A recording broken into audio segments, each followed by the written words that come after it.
Mountie baseball program.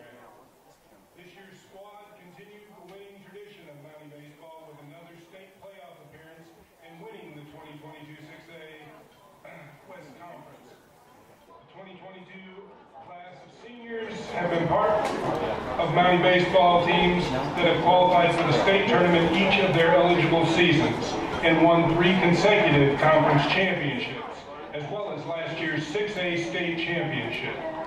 Congratulations to all the Mountie players and coaches for your accomplishments this year, and good luck in next week's state tournament. We will announce each senior individually and alphabetically, along with family members escorting them tonight. Coach Nelson and Coach Bunch will present each player with a commemorative wood bat, as well as their framed picture.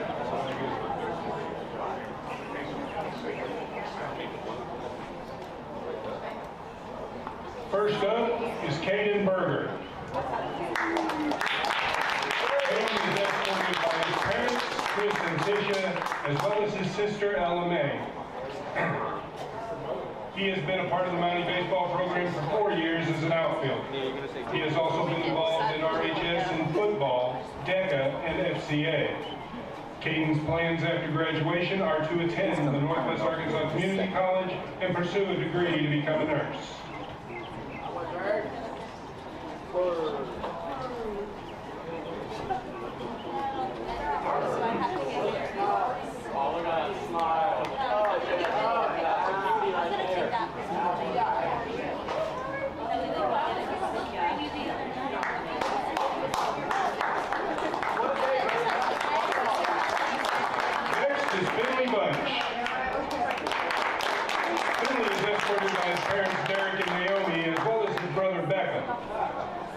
He has been a part of the Mountie baseball program for 4 years as both an infielder and outfielder.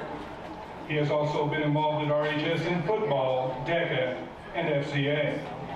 Finley is an honors graduate as well as a Chamber Award recipient. Finley's plans after graduation are undecided, but he plans to major in business.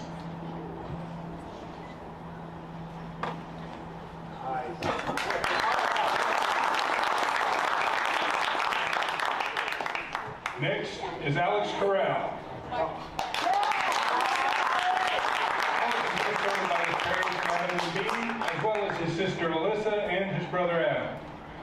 He has been a part of the Mountie baseball program for 4 years as a first baseman. He has also been involved in RHS and DECA. Alex's plans after graduation are to attend the University of Arkansas and major in exercise science.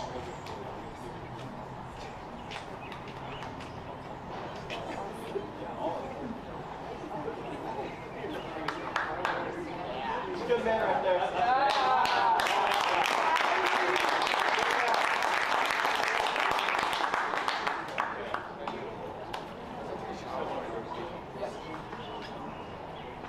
Next is Ty Frakes.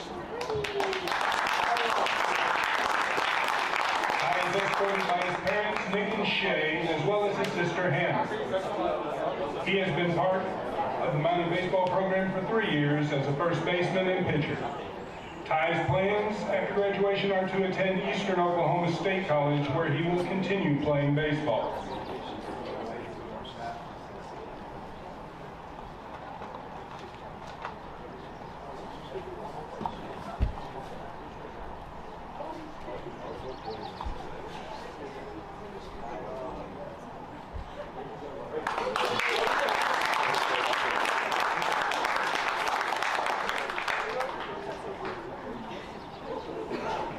Next is Noah Goodshield. Noah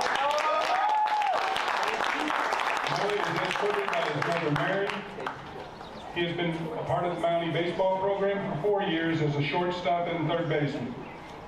He has also been involved at RHS in football, DECA, FCA, and the National Honor Society. Noah is also a Chamber Award recipient. Noah's plans after graduation are to attend the Labette Community College, where he will continue playing baseball and major in business.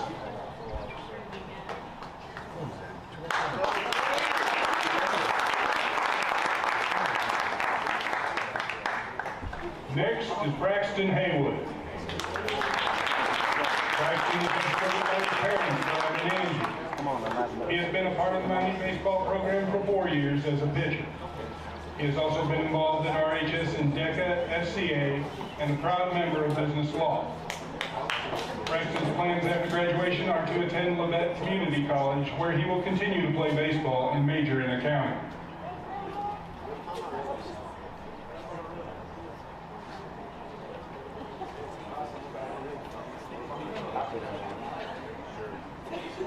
Calculator.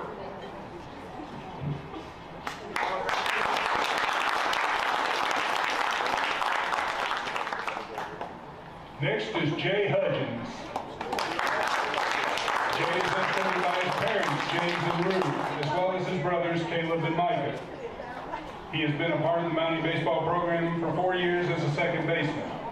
He has also been involved in RHS and DECA, FCA, and National Honor Society. Jay is also a National Merit finalist. Jay plans to attend Arkansas State University, where he will major in financial management.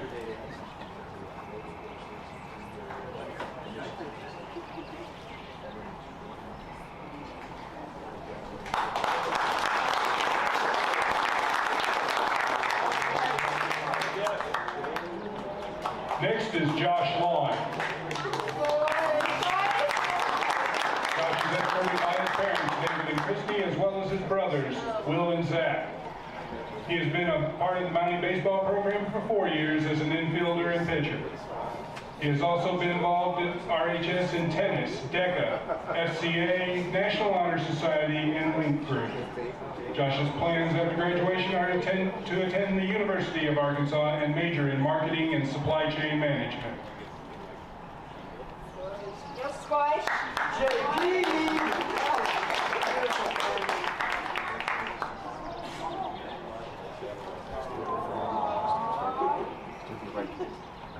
What picture?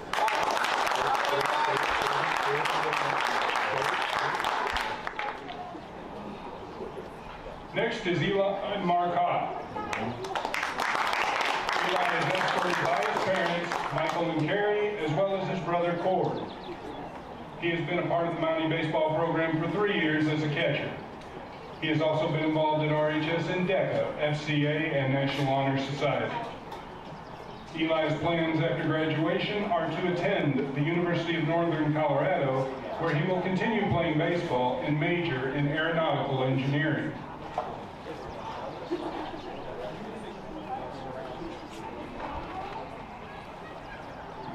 Oh, yes. I think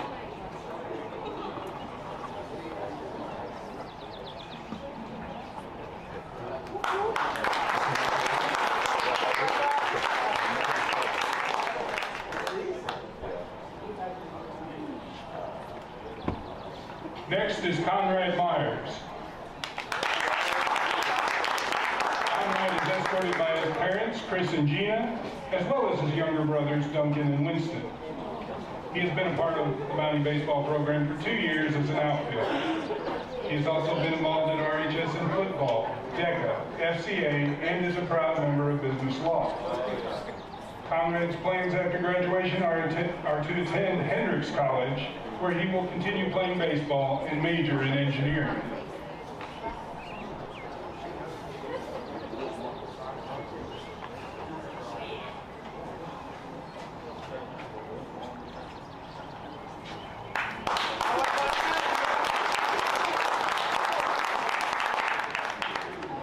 Next is Austin Parent. Austin is escorted by his parents, Jeff and Mary, as well as his brother Evan. He has been a part of the Mountie baseball program for 4 years as a pitcher. He has also been involved in RHS in basketball, tennis, FCA, and FFA. Austin's plans after graduation are to attend trade school, where he will pursue a job in the construction field.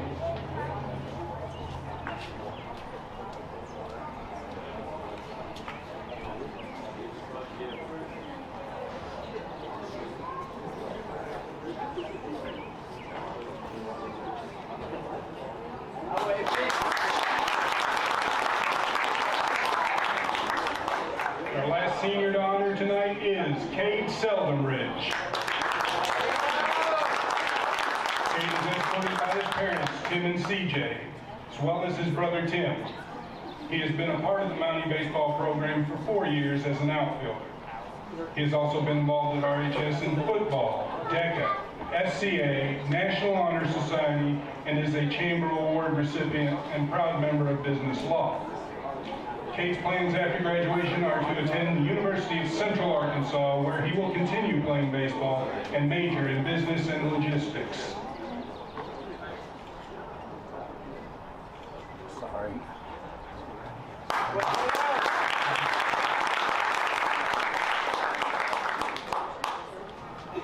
We wish these seniors the best of luck in their future endeavors. Thanks for all you have given to our program.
Yeah, they're usually right there. Do you know this one?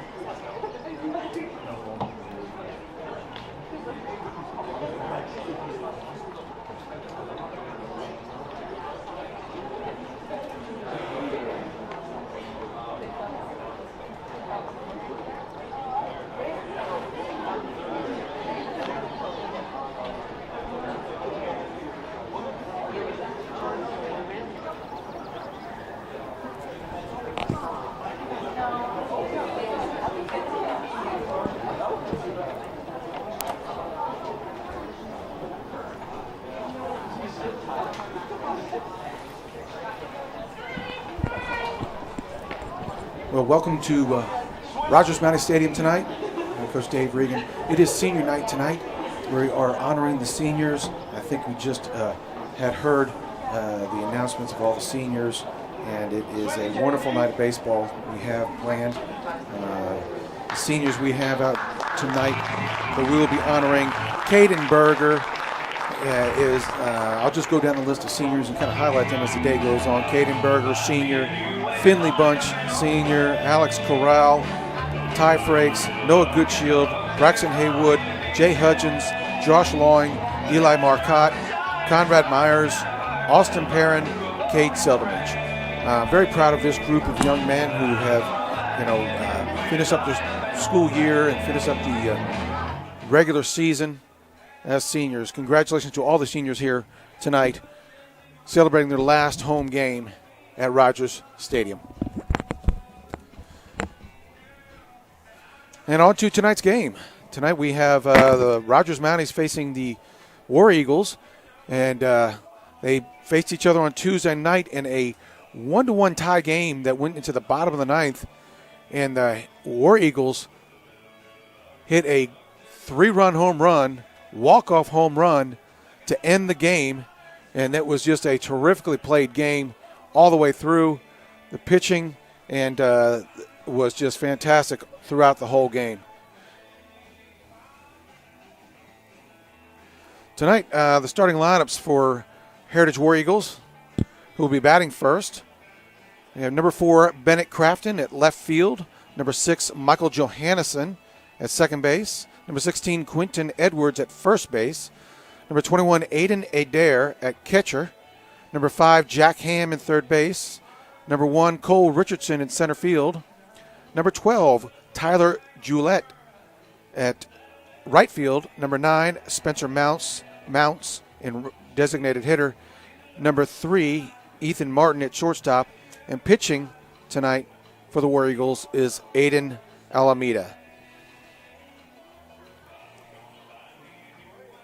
Coleman McCrae is the pitcher who pitched so well on Tuesday night for the War Eagles. Just kept the Mounties off the base pass almost all night. Just a really well-pitched game. I can go over some of his stats here for you. Coleman McRae pitched 104 pitches, 67 strikes. He had 2 hits against, 1 run scored, 2 walks, and 9 strikeouts. Just a fantastically well-pitched ball game by Coleman McRae for the War Eagles. In addition, Ty Anderson pitched 5 in the third. He struck out 7, had 5 hits against, 3 walks, and 1 earned run. And Josh Lawing came in and did a fantastic job in 3 in the third, striking out 5, and of course gave up the 1 home run late in the game. There was just a strike 3 called on a batter that was just looked like it was a strike, just off the plate. They called it a ball. He got on base. Next batter up went and took him and went long. Number 16, Quentin Edwards, was the one who hit the home run for the War Eagles. Big hit, big fly ball. Looks like the Mounties are warming up on the field right now and getting ready to go back into the dugout after the festivities for the recognition of all the seniors that were here tonight for their final game.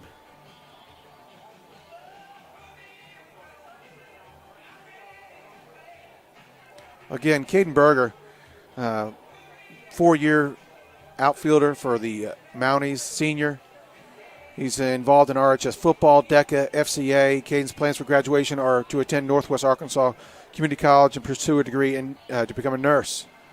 Finley Bunch, 4-year player and infielder, second baseman, has also been involved in football. Did a fantastic year in football this year, as the Mounties did really well with a 9-3 record in football. A number of touchdowns for Finley Bunch. Also involved in DECA, FCA. He's a honors graduate as well as a Chamber Awards recipient. After graduation, he's undecided, but he plans to major in business as far as what college he's going to go to. Alex Corral, he's first baseman, 4-year player. Also has been involved in RHS and DECA. Alex's plans after graduation go to the University of Arkansas and major in exercise science. That is not an easy field. Ty Franks, he's first baseman, been involved in the Mountie program for 3 years.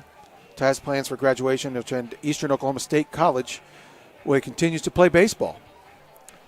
Noah Goodshield, shortstop, all-state quarterback from last season. Has been of RHS, DECA, FCA, National Honor Society. Noah is also a Chamber Award recipient. Noah plans at Labette Community College, where he continue to play baseball and major in business.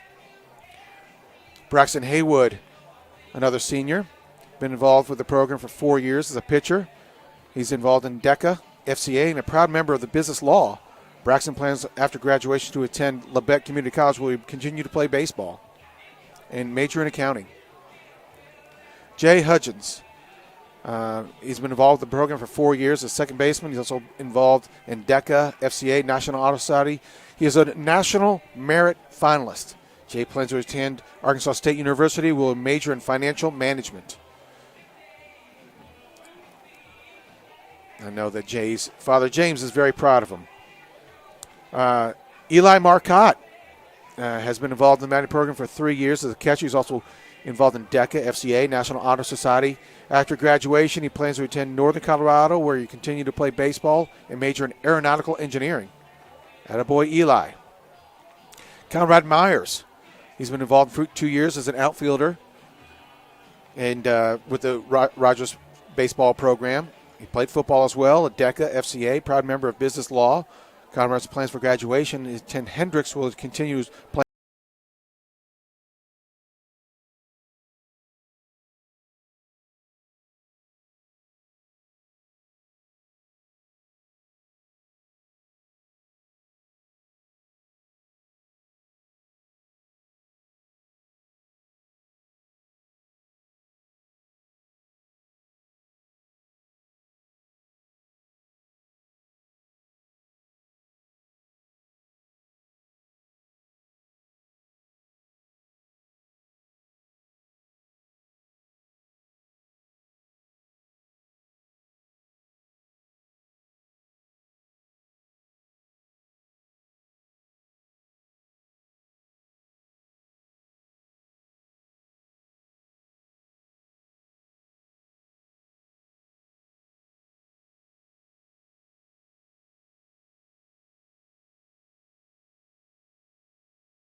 third spot.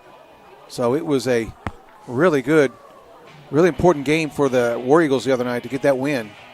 And it's another important game for the War Eagles as they try to get seating position for the state playoffs. In the Central Division, Conway, the way it looks is Conway and Little Rock Catholic are 1 and 2, both at 10 and 2 right now. Then Cabot and North Little Rock. After this game, the seedings will be set for the playoffs.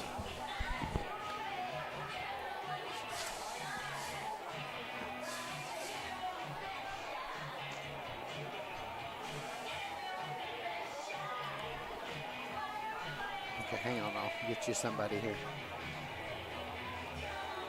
Oh, no. There you go. And here we are, we're getting ready for the lineup. Might be calling the national anthem here shortly.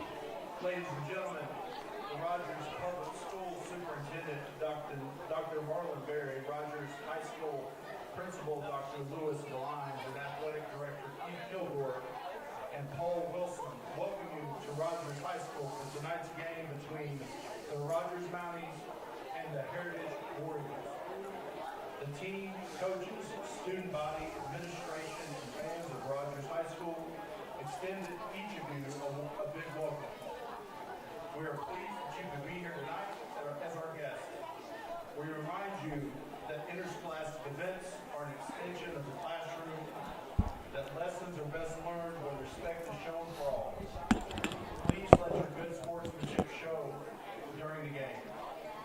Rogers High School and Heritage High School are members of the Arkansas Activities Association and abide by the rules and regulations set by the association to maintain and improve high standards of conduct, competition, and relations with member schools. Thank you.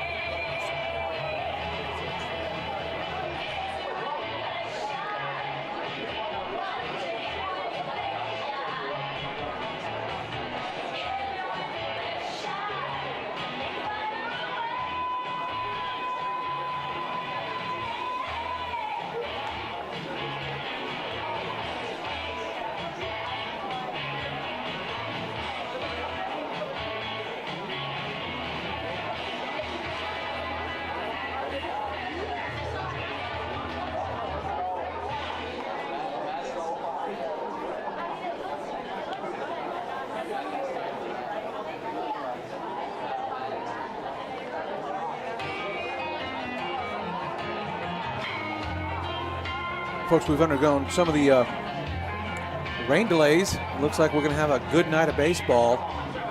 We've had 3 nights of rain. I venture to guess we had 8 inches of rain over the past 3 days. It's just been unbelievable. Just kept coming and coming. And we're lucky we're actually playing on a turf field, or else we may not even get this game in tonight. So it's lucky to get it in tonight. Looks like cloudy skies, but clear weather. Temperature right now is 64 degrees. It's just a beautiful night for baseball. Very little wind. If there's any wind, it's coming from the northwest, which will be blowing the ball a little bit in. As I look at the American flag out in left center field, it's not much. It won't affect the ball too much tonight, as it has in the prior weeks, where it has been just super, super windy.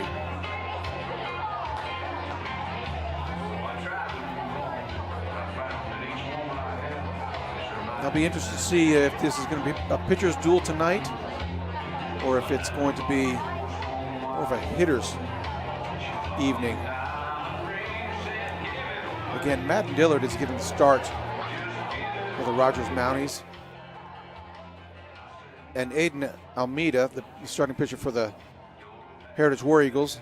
And here's a meeting at the mound tonight with Coach Melson, Coach Brian Walker of the Heritage Wildcats.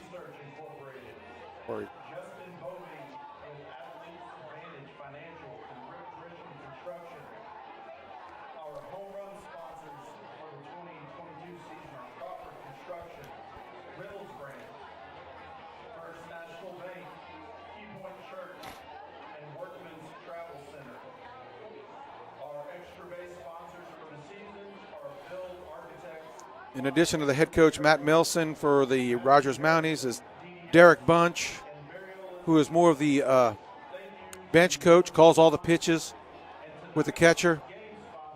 Joey Taylor be the first base coach, also coaches 9th grade, and also some of the 14U Mountie team as well. Mike Hummel, and the trainer is Jesse Harrington.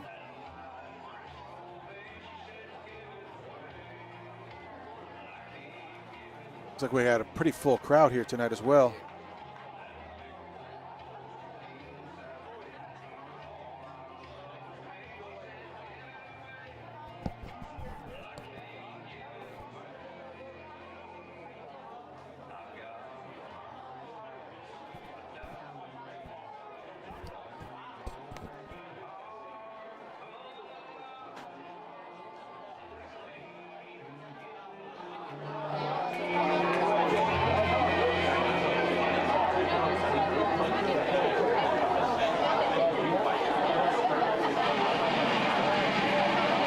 Great to see all the support here tonight from both programs.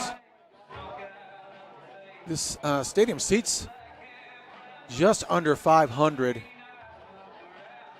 and we had at least 500 here in that home game against the Harbor Wildcats 2 weeks ago for that 2-1 game, walk-off hit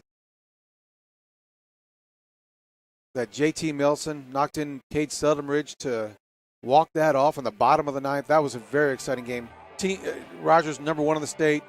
The Harbor Wildcats number 2 in the state. That was a really well-pitched game, that one as well. And it last home game they had here. And here goes the Mounties taking the field, and we're getting ready for the national anthem, folks.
Behind the plate is the senior Eli Marcotte.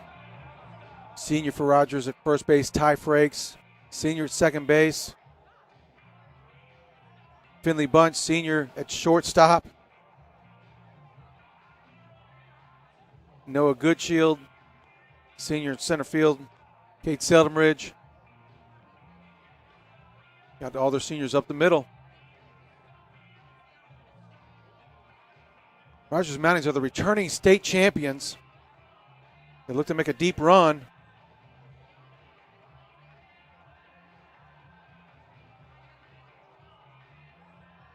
The state playoffs coming up next week.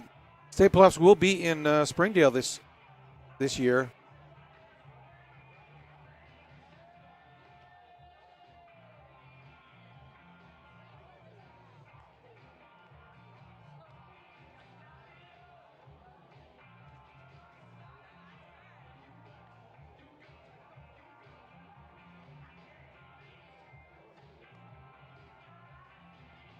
Madden Dillard on the mound for the Rogers Mounties.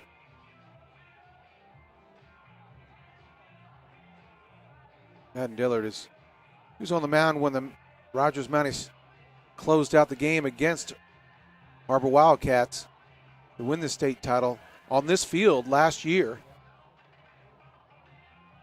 On a double play, catch it in left field by J.T. Melson and throw out the runner at home plate. Eli Marcotte with an incredible catch and dive, tag to end the game and win the state championship.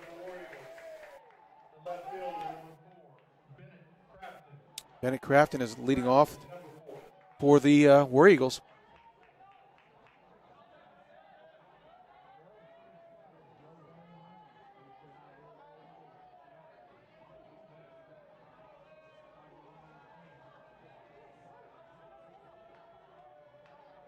Left-hander Madden Dillard getting ready to start the game. Starts it off a little low for ball on the first pitch of the game. Start time because some of the earlier festivities are about 14 minutes late. Hard shot. That is fair ball down the right field line. That stays fair just over the bag. He stumbles going over first base. He holds him. Coach Walker holds him up at second base. Bennett Crafton just turned on that ball and it stayed on the line the entire way. An easy stand-up double. He's thought about three, but Gail Salinas got it in the corner of the ballpark and was able to get it in. No need to get that first out at third. Next up for the Heritage War Eagles is Michael Johannesson. He's a second baseman. And War Eagles have something going already. First inning.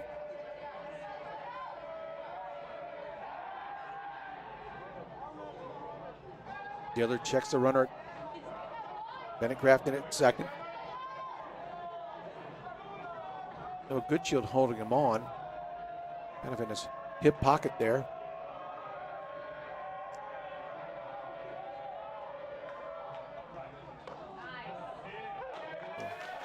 Caught the outside edge there.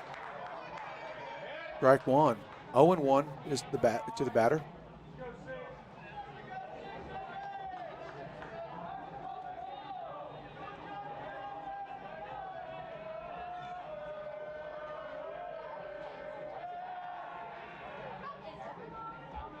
That's what happens when you get the first runner on. Speedy Crafton. You know, you got to keep an eye on him.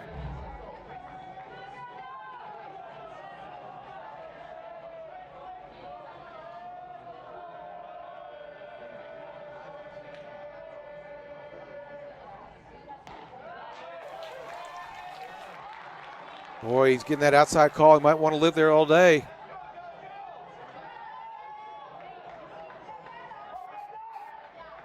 Michael Johannesson, this batter for the War Eagles, he's committed to play at Southern Arkansas University, a D2 school down in Magnolia.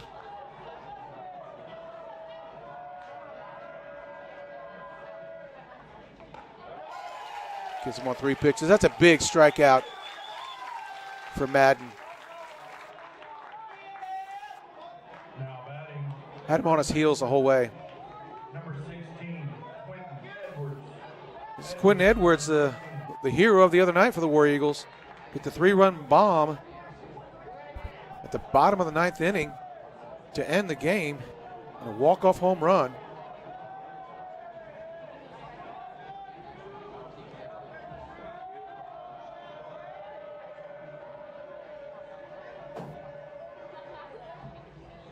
Oh, nice curveball.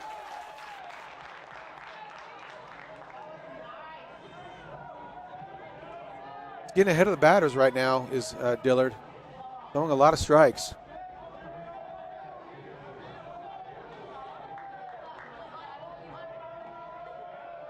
Nobody really holding on the Bennett Crafton there on second base, just outside.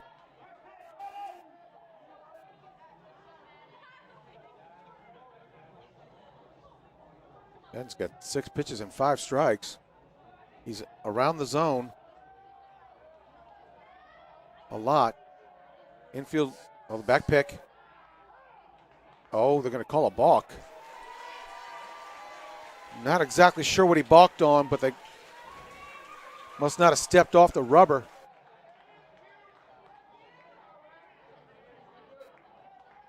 They tried to back pick him with Finley Bunch on a called play. Going on first movement. Rogers is really good about getting those players picked off, and they work hard on it. Oh, high fly ball. That's way back there. Over to Gale Salinas, the right fielder. He catches it. There's no chance to get the runner coming home. Quentin Edwards with a long fly ball, sacrifice fly, scores a run. War Eagles are up 1-0. That is a big call on that balk, because I believe he would have tagged and gone to third base because it was so far out there in right center. 2 outs, 1 run in for the War Eagles. Up the bat is Aiden Adair, the catcher.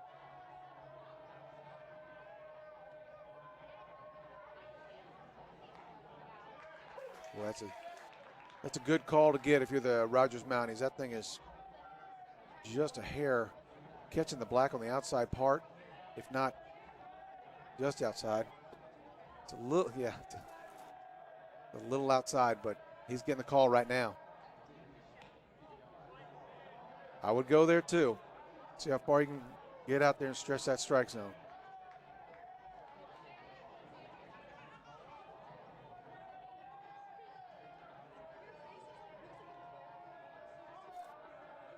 Aiden Adair is the batter. Oh, another strike. Took something off that one. Looked like a little bit of a curve.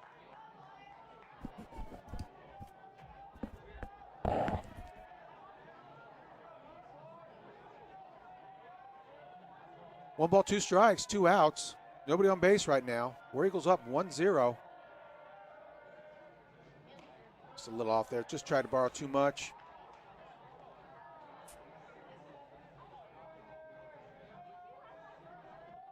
Two balls, 2 strikes. The batter, the catcher, Aiden Adair. Outfield is shading a little bit towards right. That ball's in the dirt. The inside, full count now.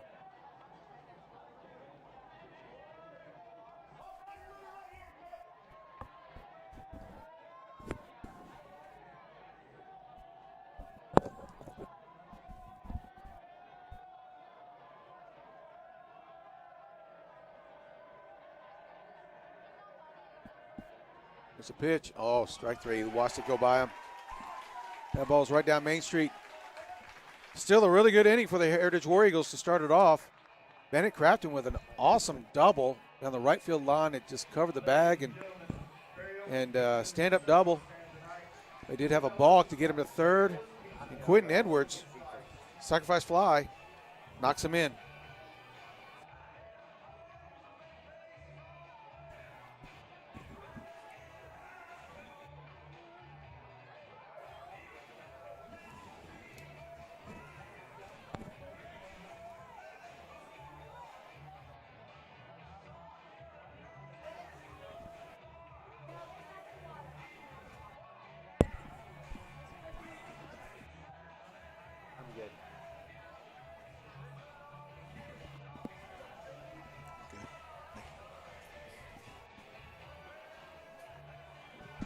Get that. Goodness.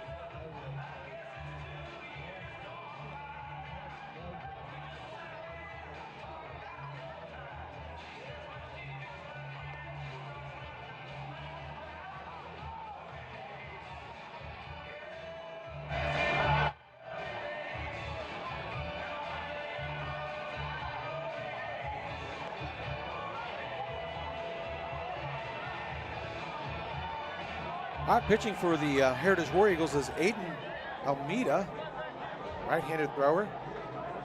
And leading off for the Rogers Mounties baseball is Noah Goodshield, your shortstop. Leading off for the Rogers Mounties, the shortstop, number 4, Noah Goodshield. Goodshield, number 4.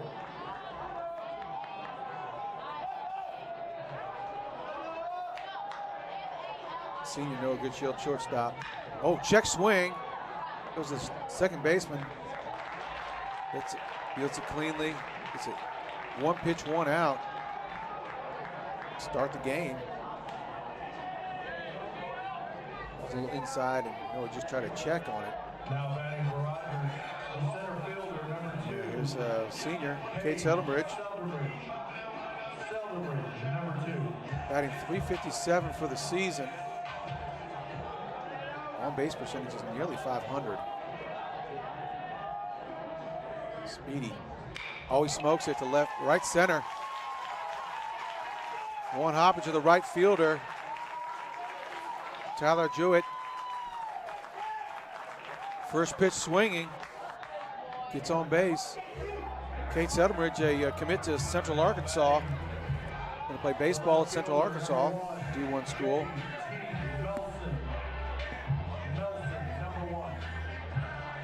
JT Melson, Jr., up to bat. Averages 400 for the season. Kate Seldenbridge at first base.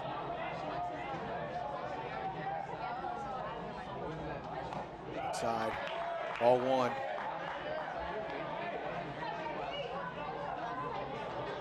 Cat and mouse game going over there at first base with Kate Seldenbridge. They start with a short lead and then jump to a larger lead. Look how bad he's doing on this one. They don't throw over. Rogers is really good at playing the small ball game. Running the guy over, getting the next base. But I think when you give JT the green light, he's hitting so well right now that let him try to hit it. Over again.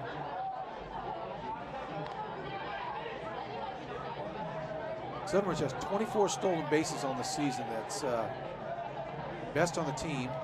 Next closest is Noah Goodshield at 19.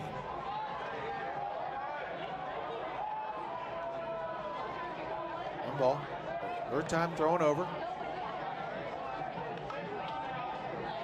I don't quite blame Aiden Almeida and Coach Walker of the War Eagles for checking Kate Seldenbridge on that.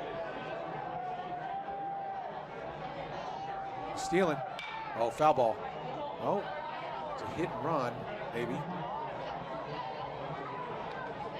1 ball, 1 strike.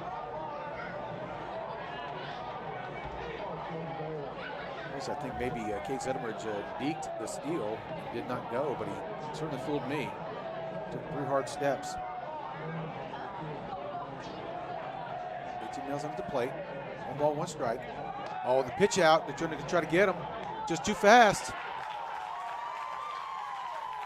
Throw a pitch out. Knew he was going. And he got there anyway. Kate Seldenbridge, I wish I had the stats for football in front of me right now. I think he had at least a dozen touchdowns this season for the 9-3 Mounties. Unbelievable receiver. His yards after the catch was tremendous as well. 2 balls, 1 strike to JT Melson. Oh, change up. JT hits it far and to left field to left fielder Bennett Crafton circles under it, catches it. Nice ball hitting the gap there. Nice opposite field hitting with JT Melson. But Bennett able to circle under it. First baseman Ty Frakes up the bat now, number 5. Senior Ty Frakes.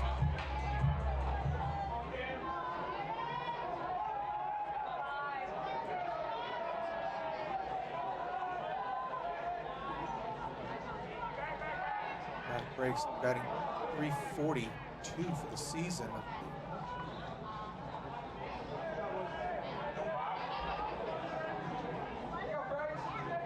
5 home runs. The only person with home runs for the Mounties is Gail Salinas. Not a huge power hitting team, at least are the Mounties. He's running, curveball, safe again. Gets under the tag. That's what speed does for you. Good pitch to steal on. Almeida threw the curveball. Catcher Aiden Adair just didn't have enough time. Kate Settlements with a terrific jump. That stolen base is 25 and 26 for the season for Kate Settlements. Ty Frakes now with ball in the dirt. 2 strikes, 0-2. Boy, that's a tough one to swing at with runner at third base. 2 outs though. It's a good stop by the catcher with a speedy runner at third base. Aiden Adair, good job behind the plate.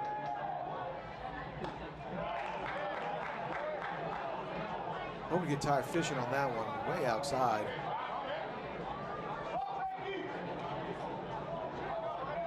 Big opportunity to tie the game up. The score is 1-0. War Eagles at the bottom of the first inning. Third ball again, just on the outside. Frakes lays off it this time. 2 balls, 2 strikes. It's good pitching. Get ahead of the batter. Got to get him swinging at strike 3 on the outside. Ooh, just missed him. 3 balls, 2 strikes, full count.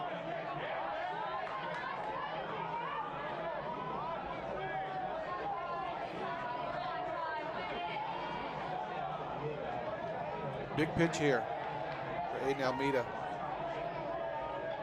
See what he comes up with. Oh, ball, strike 3 in the dirt. Oh my goodness, strike 3 in the dirt. The catcher, Aiden Adair, blocks it. Strike 3 swinging, he's able to get to first base because the ball was so far away. And he had to be aware of the runner at third base with Kate Settlements at third base. He doesn't want to throw it to first and have Kate Settlements score.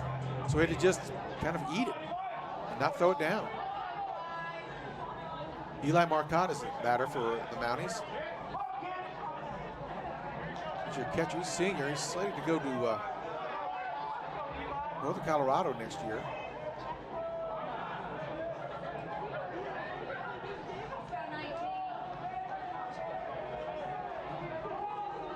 Eli's batting .359 for the season. Oh, that's a nice curveball.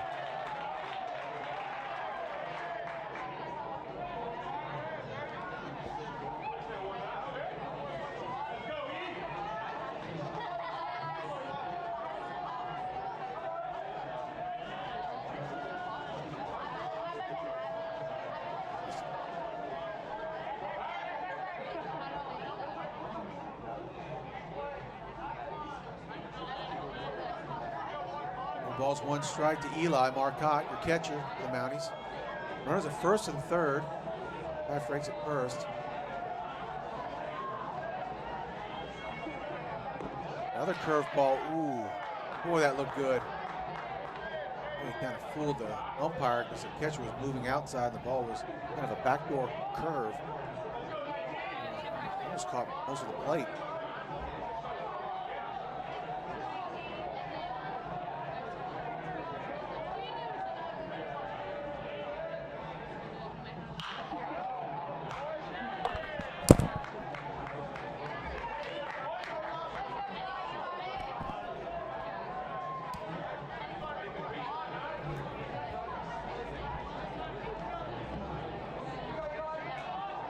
Foul ball by Eli Marcotte to the right side.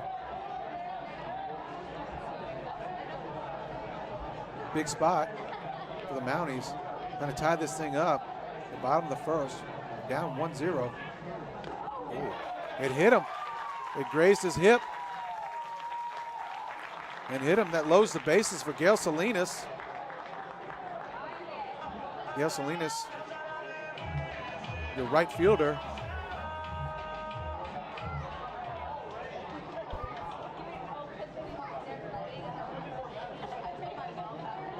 Salinas with an on-base percentage of 333 on the season. Out to come talk to Aiden Alameda is head coach Brian Walker. Brian Walker played baseball for the Razorbacks, a catcher of the Razorbacks. Just has really turned this program around and just has done a fantastic job for Heritage.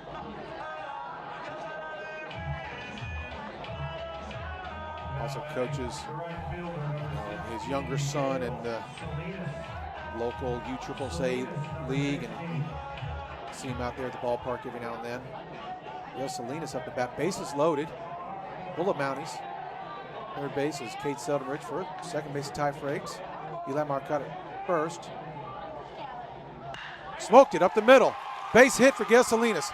In to come scores is Kate Seldenridge. Around third is Ty Frakes. He's in. The ball didn't even make it home.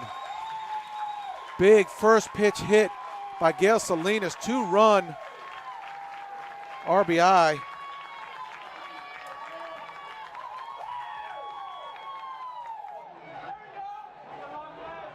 Big hit, 2-1, Mounties. Now batting number 15, the designated hitter, Cooper Addison. Number Next up is Cooper Addison, the designated hitter. Coach, that was a huge play right there. Yeah, it's a big advantage for. Yeah, with 2 outs, Aiden Alameda has been looking really good on the mound, and thought he was going to get out of this jam. And now the Mounties have 2 runs on the board. Really good. Now he's having a hard time finding the strike zone.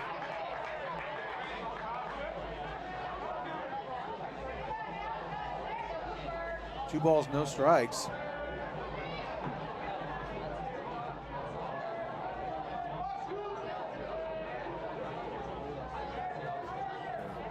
Maybe fake bunt. Give him something to look at. He's probably going to pull it back. He does. Ball 3. 3 balls in a row.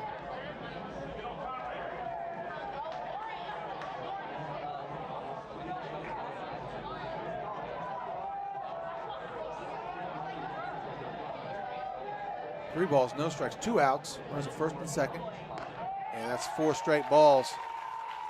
A little rattled right now is Aiden Alameda. Started the inning off fantastic. now batting the third baseman, number 11, Josh Long. Number 11. Josh Long, third baseman.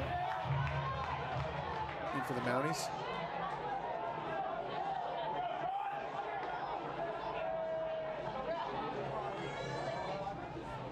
Way off the plate. Looks like he's trying to aim the ball right now. He's throwing it the first several batters. First baseman Quentin Edwards comes in to talk to him. If he gets another mound visit from the coach, he'd have to come out. 2 visits in 1 inning. They'd have to replace him.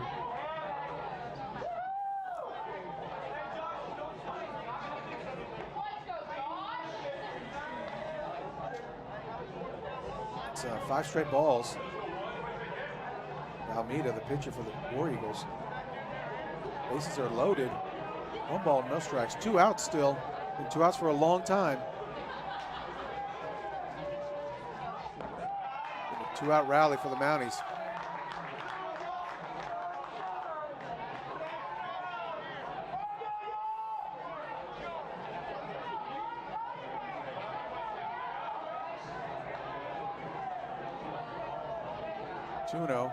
No strikes.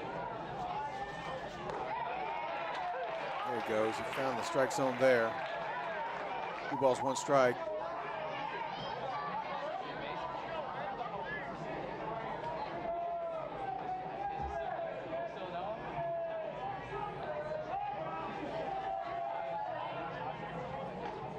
Oh, foul ball right the first base side. Good swing at it. 2 balls, 2 strikes. Still 2 outs. That's what Heritage is probably thinking. Right there. Big pitch here. off the plate. 3 balls, 2 strikes. Just off the plate.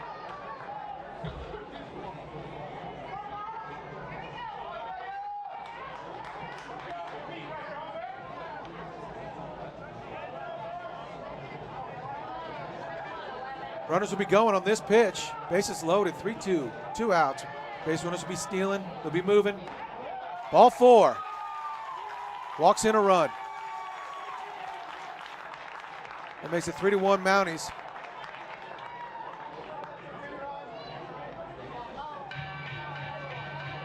Eli Marcotte scores on that one.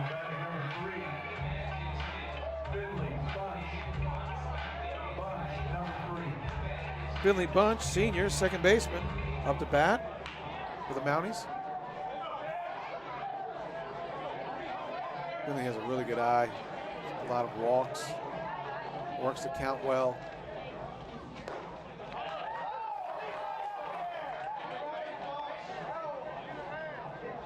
Walks on the season, batting .300 this season as well.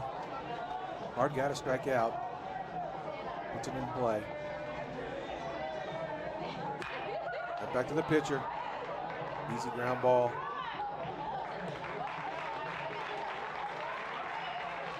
That's still a great inning for the Mounties. Got all the runs with 2 outs. Scores 3-1 Mounties. A really good inning to start the game. The Mounties did a good job in that first inning after giving up that double to just get away with only 1 run.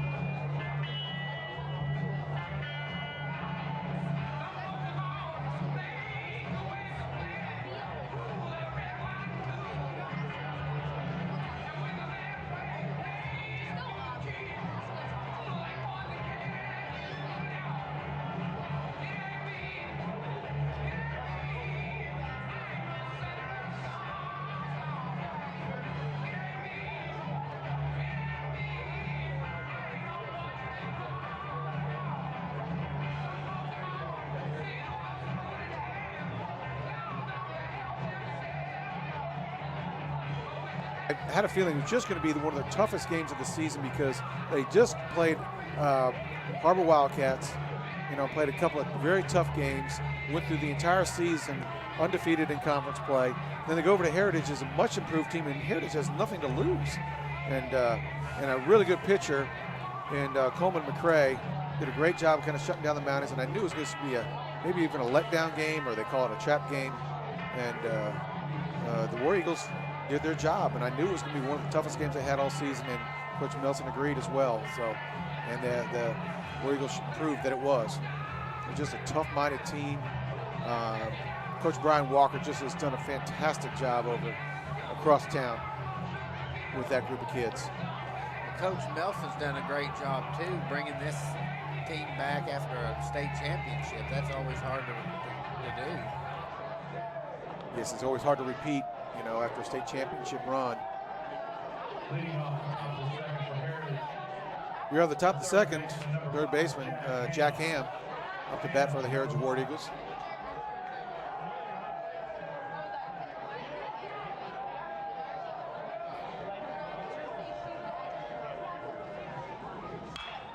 Out off right side.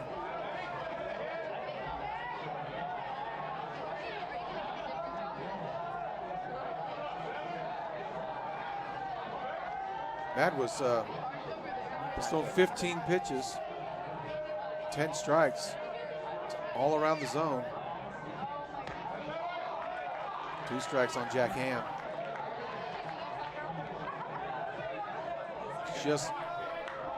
Madden is just not grabbing the plate enough for these guys to get good wood on the ball.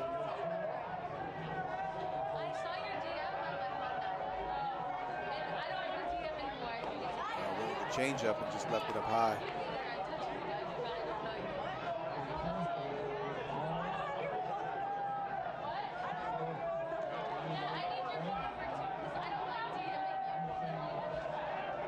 Count is 1-2. It was a good defensive swing by Jack Ham. He just didn't want that to leave it up to the umpire for that third called strike. So great job just fouling that off, getting you another pitch.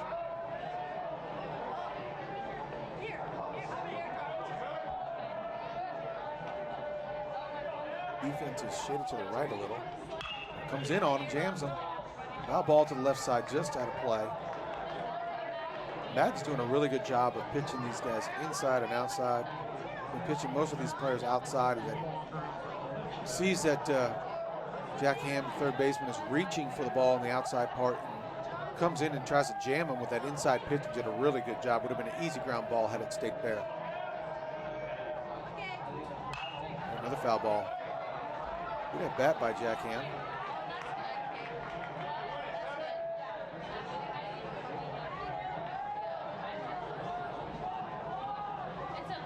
Count is 1-2. Still about the 7th pitch of the at bat with all the foul balls.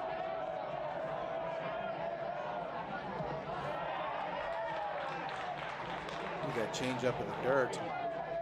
Eli Marcotte did a good job of blocking it. You guys watching, young guys watching at home, even though nobody's on, he's still blocking the ball. For the outside pitch here, catcher sets up outside. Lines it left.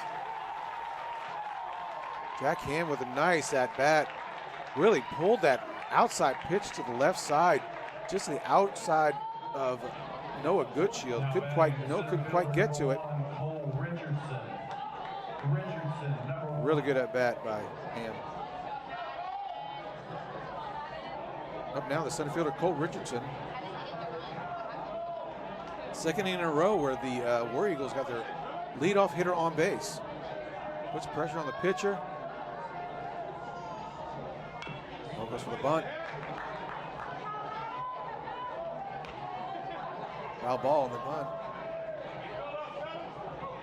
And Dillard is ahead of the count again. Seems like he's getting ahead of the count all day. Dillard with one strikeout today.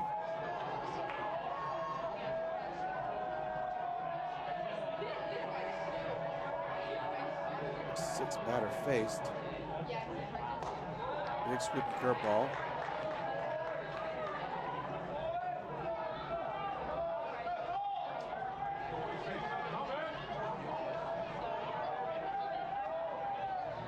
That now is 1-1. Run at first for the War Eagles. It's Ham. Not bad is Cole Richardson. Checks the runner at first. Back easy is Ham.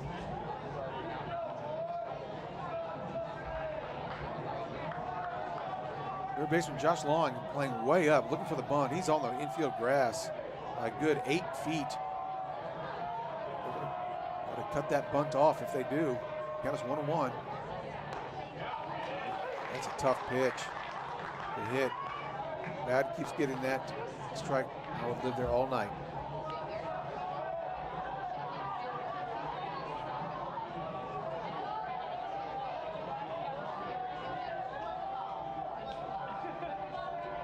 One ball, 2 strikes. Oh, yes, he went for again. Good read by Ham to get back.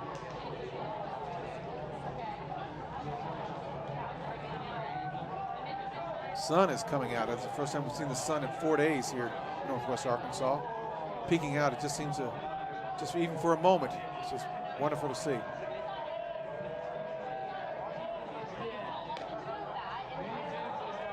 Ball outside.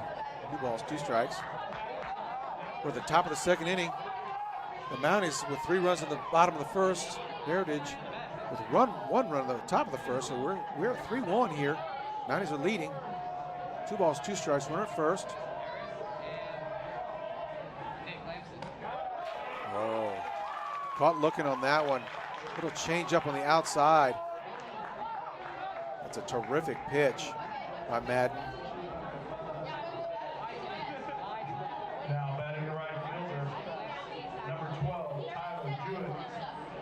Jewett, right fielder, up for the War Eagles. 1 out, runner at first base.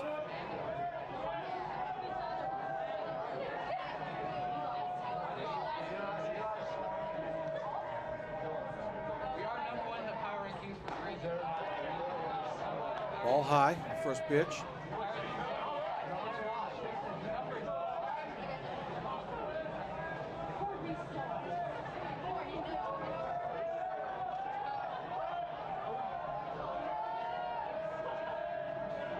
came at first. Big lead. Oh, another sweeping curveball.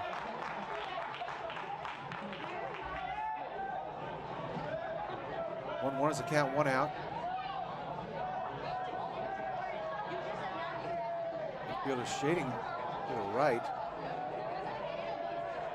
Oh, his face turns the bunt, does Jewett. Foul ball.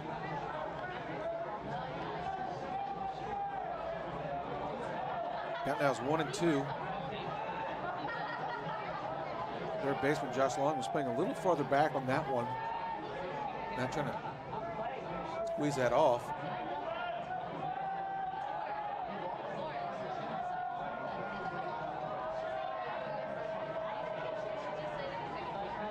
Oh, got him swinging on a ball that was way outside, but Eli Marcotte tries to catch off the runner at first base.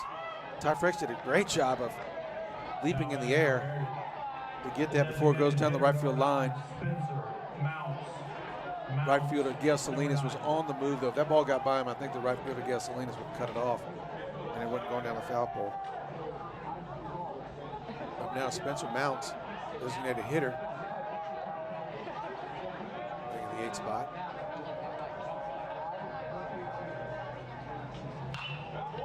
Foul ball, left side.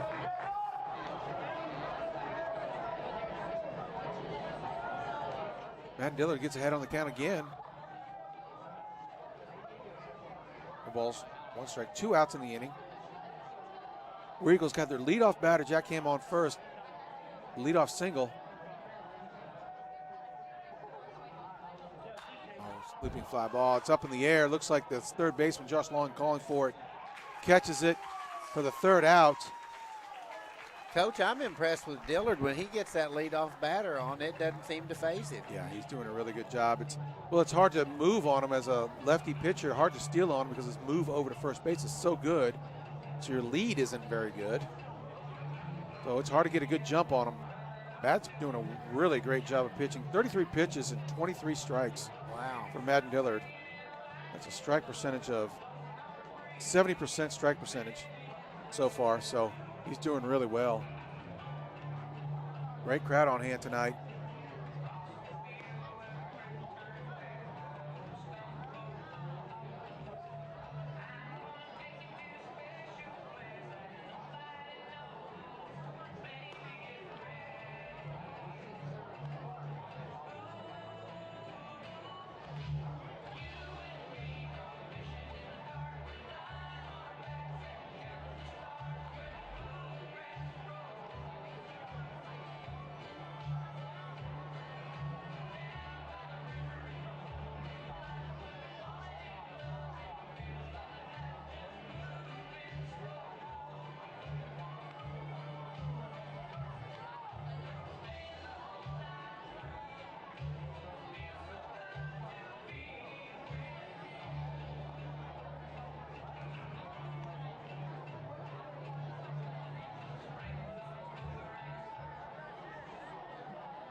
We are back, and it's the bottom of the 2nd inning.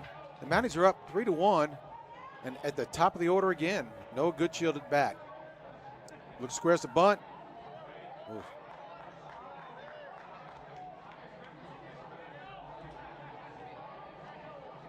Just pulled it back. It looked like he almost offered that.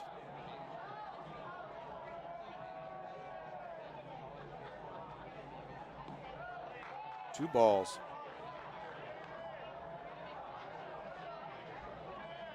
No, good shot, obviously, with terrific speed. The Mounties are blessed with a lot of speed.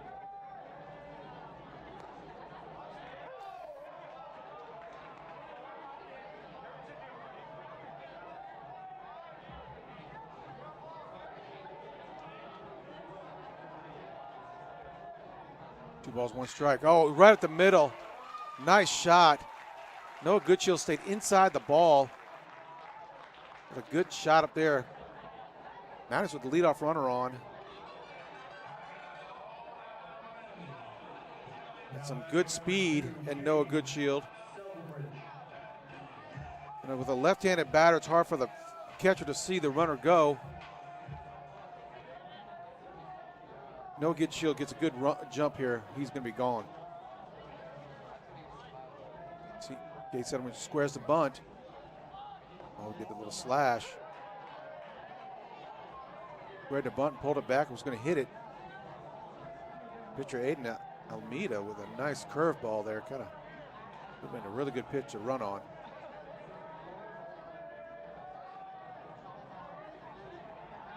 Goes over, checks the runner. It's good shield.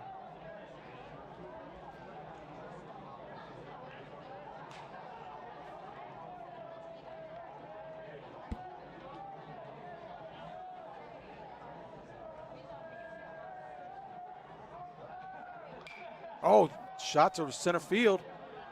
Looks like the center fielder's got it trailed under. No Goodshield will go back to first base.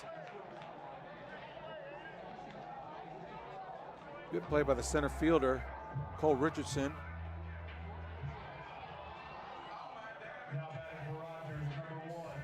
JT Milson up to bat for the Mounties.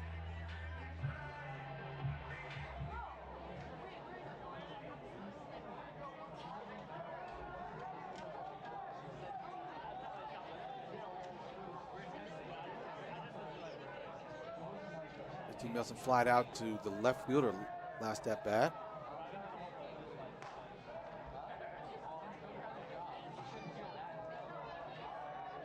One ball.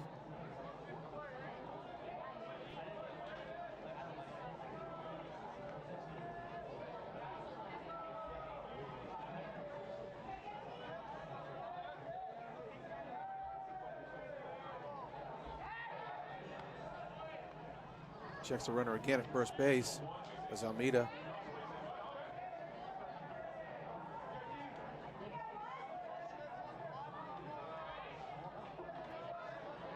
Mounties, I think, would be a little more aggressive on the base pass on this one. Maybe he might go.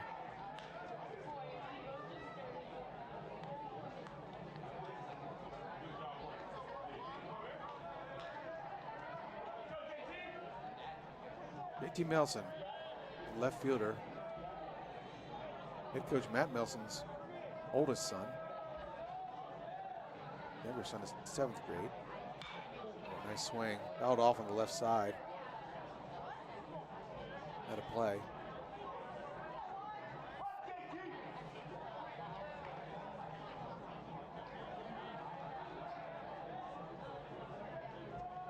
One ball, one strike, one out. Runner at first. Number 1 batting. Oh, going for the pitch out. Thought the runner was going on that one. Back through it to first base, and No Goodshield just got back in time. Good play by the catcher, Aiden Adair. And tagged by Quentin Edwards. I thought Noah Goodshield was running on that as well. Oh, we almost caught him creeping the wrong way, or leaning the wrong way.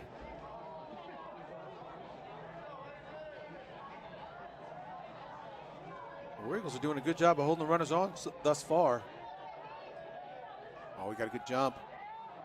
Yeah, he's there easy.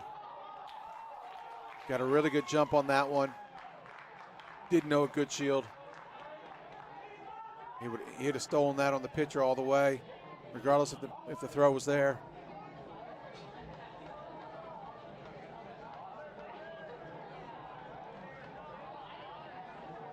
Now runners in scoring position. 3 balls and 1 strike to JT Milson.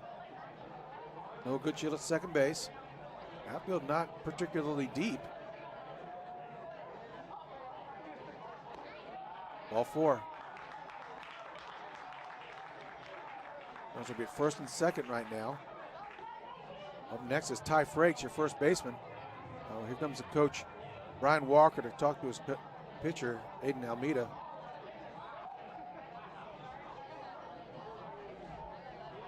Looks like they're going to change pitchers.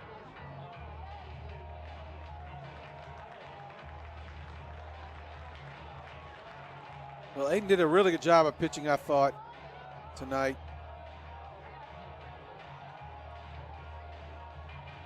He had, the only thing that hurt him really were the walks. He had 1 strikeout, 3 walks, 3 hits.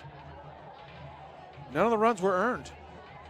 They were either on by walks, and they haven't given up any errors, so all of them were walks that scored. So gave up 0 earned runs.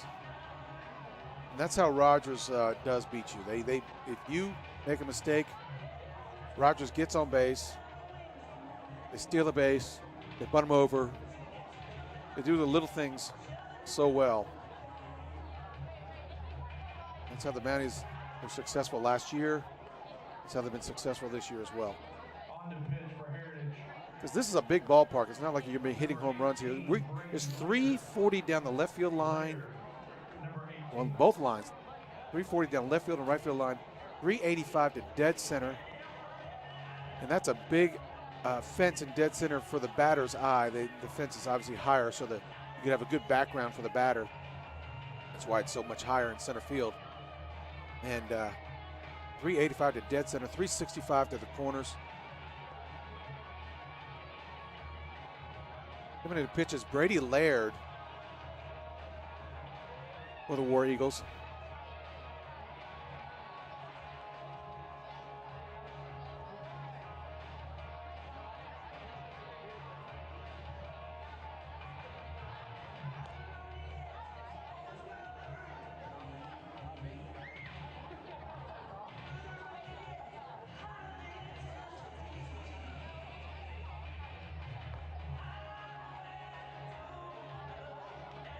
Brady Laird, he's a senior. He's an outfielder and pitcher, obviously. He plans on playing baseball at Arkansas Tech University next season. Big kid. I think he's about 6 foot tall, 6'1" maybe. All right. Brady Laird comes in the game. The runners are first and second, 1 out. Ty Frakes at bat. Tough spot for any pitcher to come into.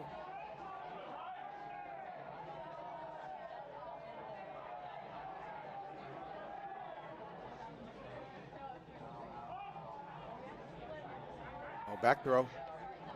That's your second baseman, Michael Johannesson. I thought he was holding Noah Goodshield on pretty tight. I think the catcher must have signaled Brady Laird, the pitcher, to throw back there. Yeah, second baseman Michael Johannesson is holding on Noah Goodshield at second base pretty tight. Back throw again. Goodshield's getting a very good lead over there. With a left-handed batter, a big left-handed batter, that's a hard throw for the catcher. Even if you do steal, straight steal, he's got to throw around that batter to third base. It's not easy to do.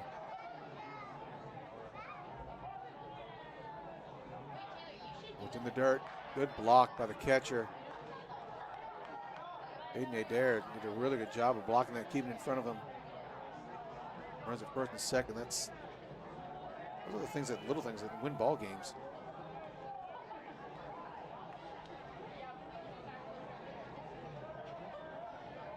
One ball, no strikes. There's a first and second. 1 out. Ty Frakes at bat. Oh, it's a shot to right field. Right field looks like he's got it. Tagging is Noah Goodshield. Throw goes into second. Ty Frakes moves the runners over. Right fielder Tyler Jewett did a really good job of tracking that down. Took a good route. Drop step. It's a tough right field right now. That sun is setting. JT Melson went ahead and was going halfway. That's what you should do at first base. Throw goes into second. Runners on the corners now, 2 outs. Eli Marcotte is your batter.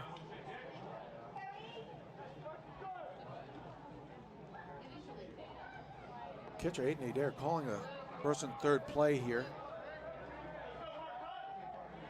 With 2 outs, I'm not sure if JT has an automatic steal going right now.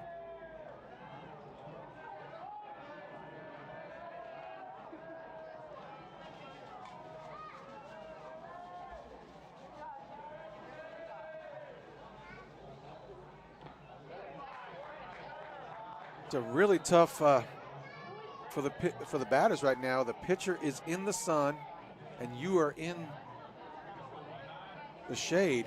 So you're trying to pick up that ball in the sun, from the sun into the shade. Another pitch in the dirt. 2 balls, no strikes, 2 outs. Runners on the corners.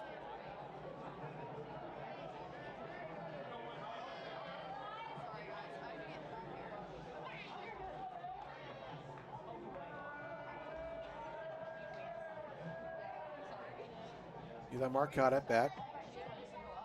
Another one in the dirt. Another good block by the catcher.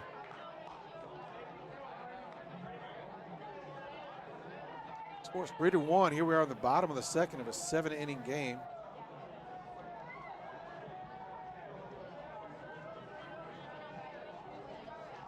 JT Nelson at first. No good to third.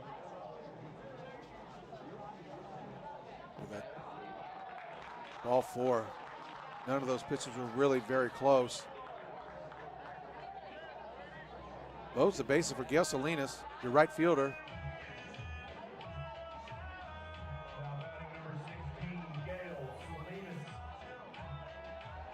Gail had a nice line drive up the middle last week.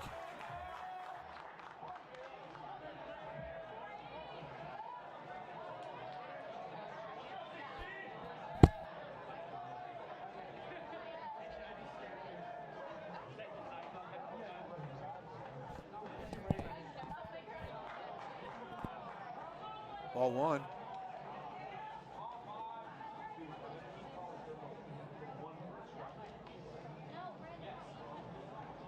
Catcher Aiden Adair going out to talk to his pitcher, Brady Laird.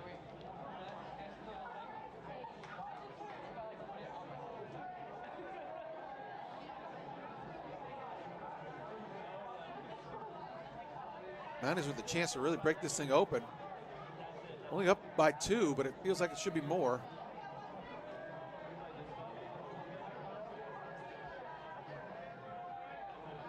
The War Eagles have walked 4 of the Mounties. The ball.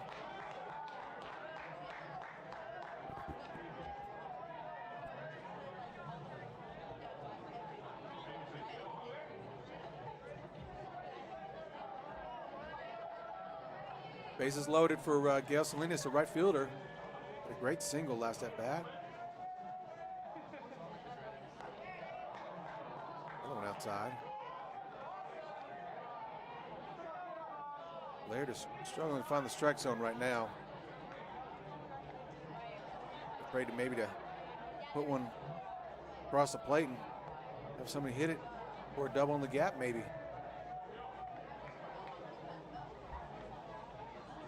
There's a strike.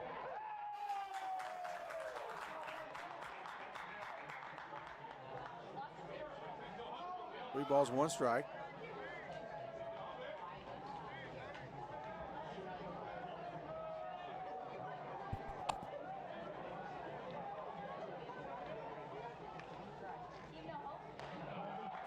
Ooh, that ball was a little off the plate, maybe 2 balls off the plate, and still got the strike call. That's okay. Madden had a couple of those strike calls for him the first couple innings as well. Runners will be moving again, just like in the first inning.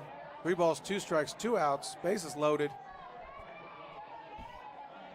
Watch the runners, they'll be in motion.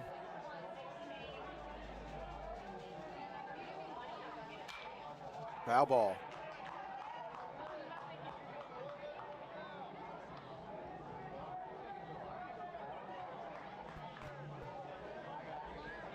Again, this hitting can't be easy for the batters. Pitcher in the sun, batters in the shade. Got to pick up that ball when it goes from the sun to the shade. Like a pitcher's advantage. Well, that ball is way off the plate. Ball 4. That's 5 walks now for the War Eagles. Walks in a run. Brings the score to 4-1. Now batting number 15,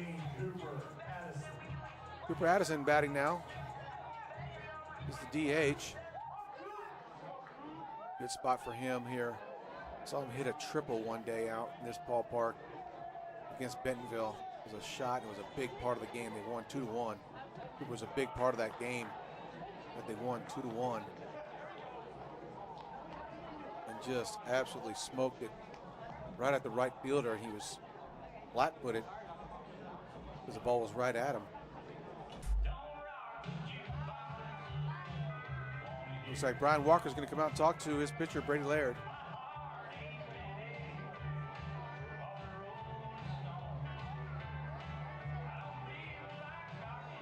Yeah, Brady Laird has 14 pitches and only 4 strikes. So Coach Walker's probably talking to him about, hey, let's just throw strikes. Get the ball across the plate. Let your defense do some work. Let them hit it. Let them put the ball in play. Can't help. Can't defend walks. We can defend ground balls and pop flies.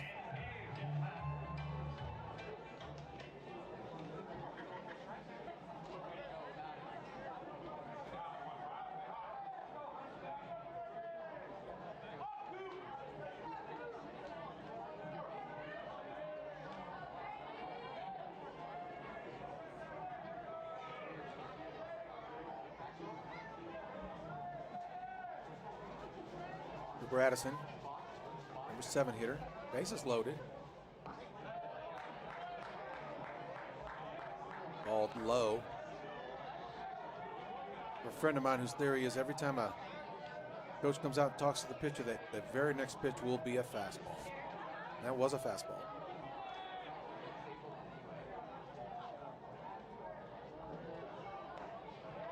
Right there. Nelson at third, on third base. Ethan Marcotte on second. Gus Salinas on first. Cooper Addison at bat. Now he's up 4-1. 2 balls, 1 strike. Curveball. Catches the plate again. 2 balls, 2 strikes.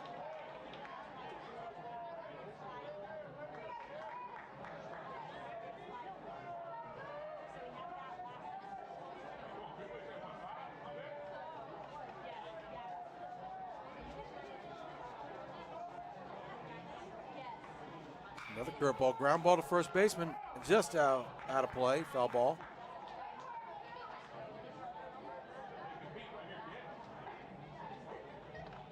I believe that's what Brian Walker was talking to his pitcher Brady Laird about, just those strikes, bud. No. Let's get a ground ball out. Let's get out of this inning.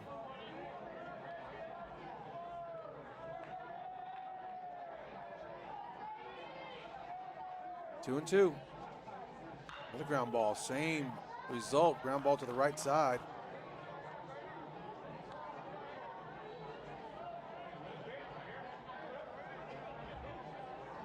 Good at bat by Cooper Addison.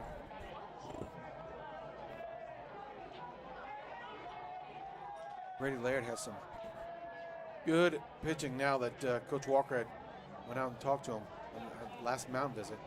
A lot more strikes. Another strike. Cooper foul tips it straight back. Another pitch to hit.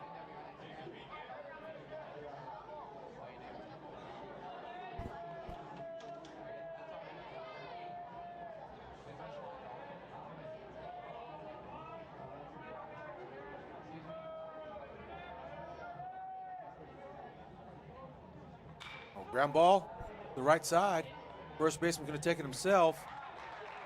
Quentin Edwards takes it himself and grounds it out.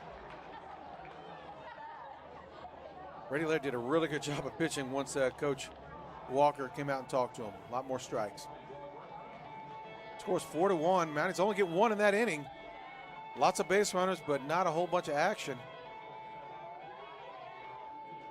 We've only got 1 hit in that inning. 2 walks. 3 walks.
back to Mass Stadium here at the top of the third inning. Niners up 4-1. Madden Diller still on the mound.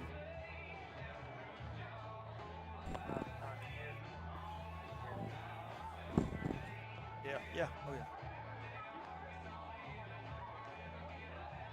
Here joining us in the booth right now is head football coach Chad Harbison. And just want to say hi to you, Chad. Thanks for coming up and watching the game. And You bet. and it's we got another. At least we have some sunny weather here tonight. 3 days of rain. Finally cleaning off. It's finally cleaning up. That's right. As we enter into the top of the third inning, Coach, what a wonderful season you had this past season. 9-3, 9-win season for the first time in a long time. Home playoff win against Catholic. That was fantastic. What are your expectations coming up the next year? I mean, obviously, as things change, you have change in the quarterback. You have lots of things. What do you see next year as things come for you? Well, yeah, I mean, obviously we lose 32 seniors, so you know it's there's some big shoes to fill. I mean, you sit here watching Noah Goodshield play shortstop out here, and he was our All-State quarterback. That's hard to replace. And you know, another really good receiver at second base, and then another all-conference player in center field here. Yes, so, sir. I mean, it's pretty neat to watch these guys come over here right after the success we had with these guys in football, and obviously the state championship they won last year, and then come back over here, and they're sitting in a really good spot to win it again. So, you know, it's going to be hard to replace a lot of those guys, but, man, I really, really like our guys that we got in the offseason and the kid that got coming. So, you know, we're optimistic like everybody is right now. For sure. Did you say 32?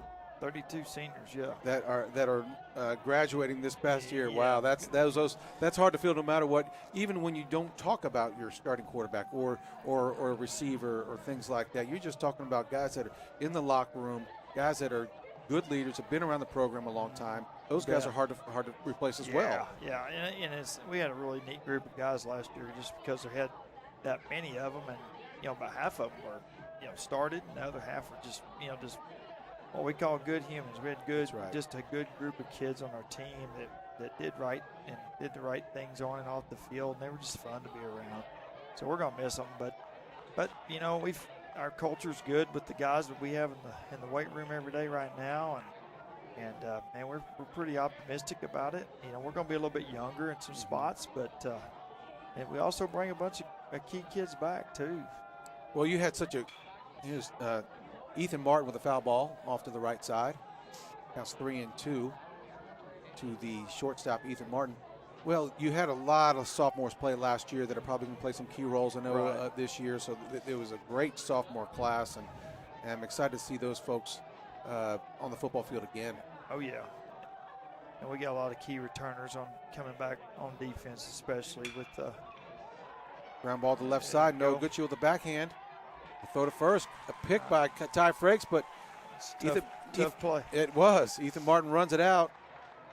Yeah, another thing. I mean, you're doing spring installs right now. I know with the guys, you're introducing the program, some of the plays and different sets that you have, and when does you do the spring football game, and what is that coming up, and is that something that we can attend and go? You bet. So we're going to start spring practice next Tuesday, May 10th, and we're going to practice in the mornings the first couple of weeks, but the last week of school, the last week of May, the 23rd, 24th, 25th, we'll be practicing in the afternoons those 3 days, and actually the 25th will be our spring game, and we'll have a couple of morning scrimmages a week from this coming Thursday, and then another one a week from that. We'll do some scrimmages live in the mornings, but spring game we're going to do what we call Senior Bowl. We'll split our guys up and let them compete a little bit and have a good time. So, well, that's great.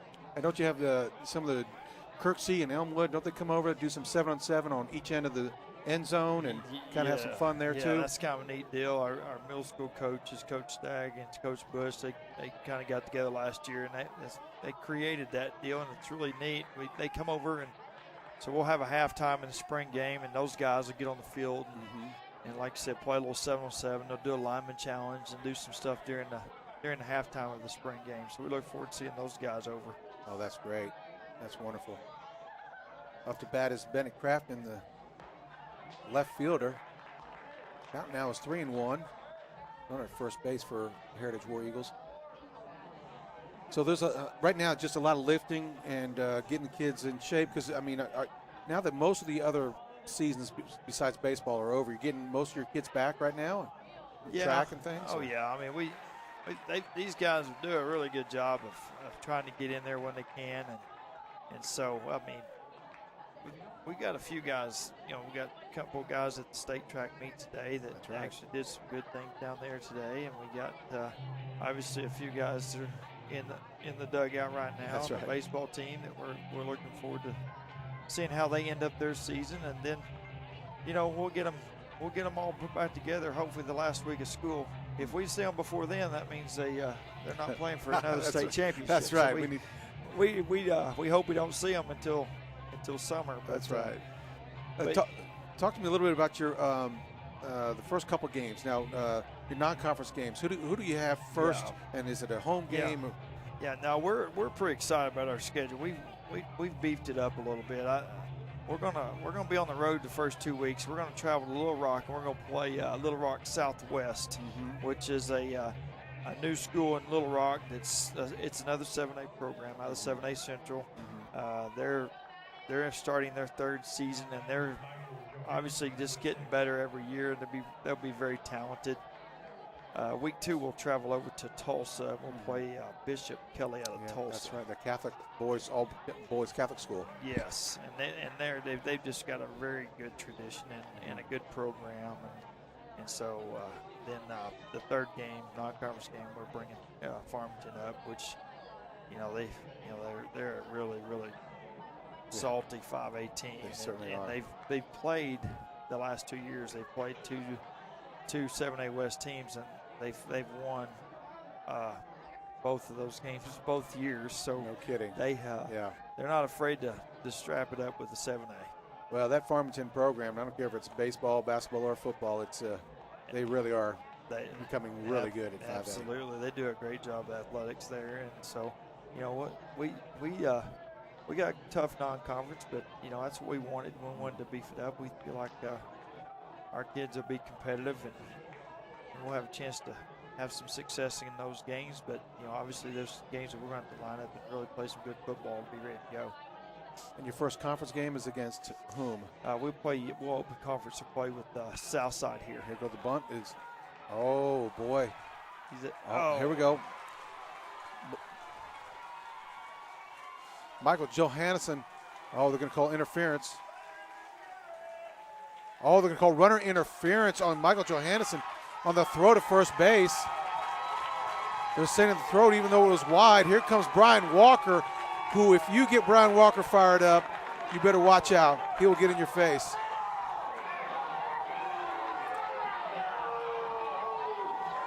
Oh, he's going to make the Ethan Martin, who's on third base, go back to second. No runs scored.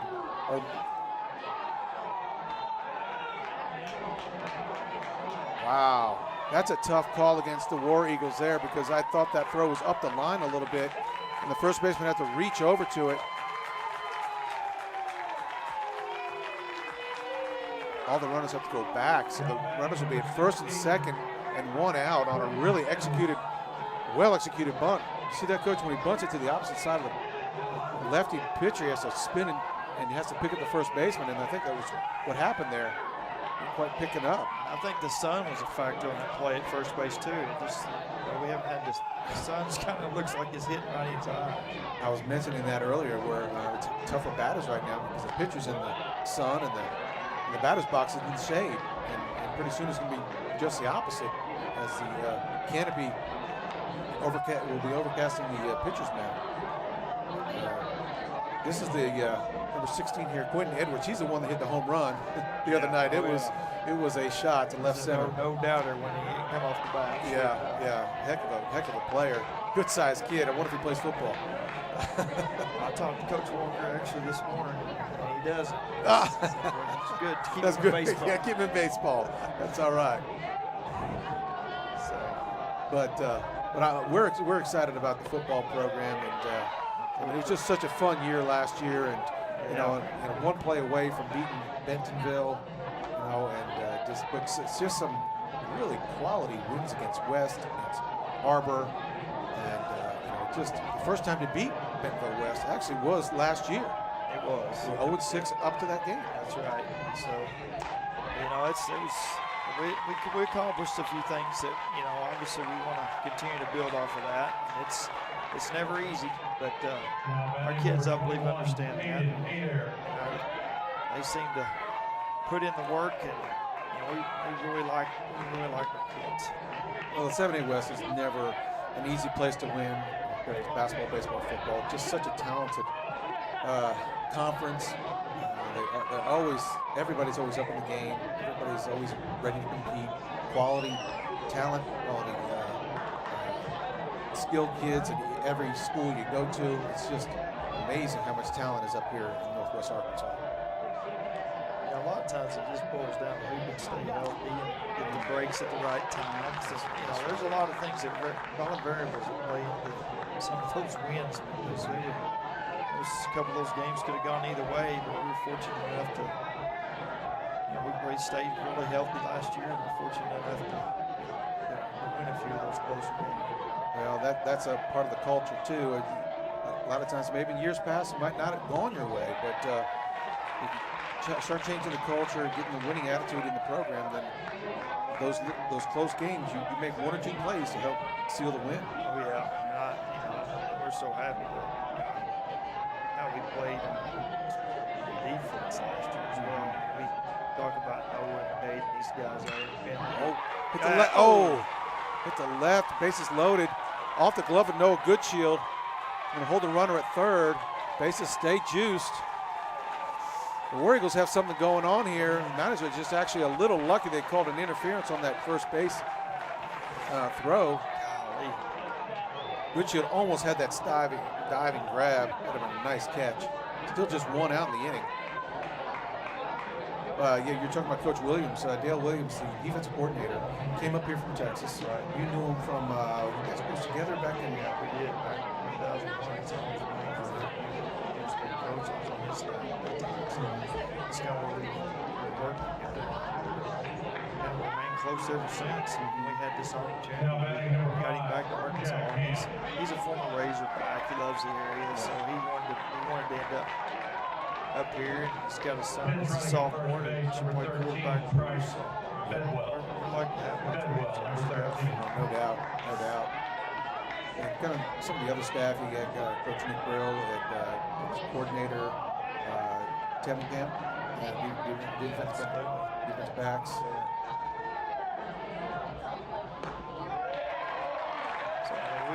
we were able to put together a good group of men, and I think that's kind of where the culture starts in that office, and those guys do a great job.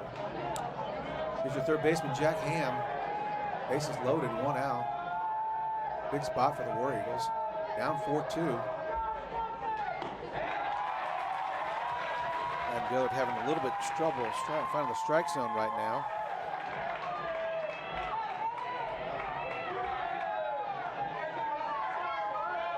Madden struck out 4 and has walked 2.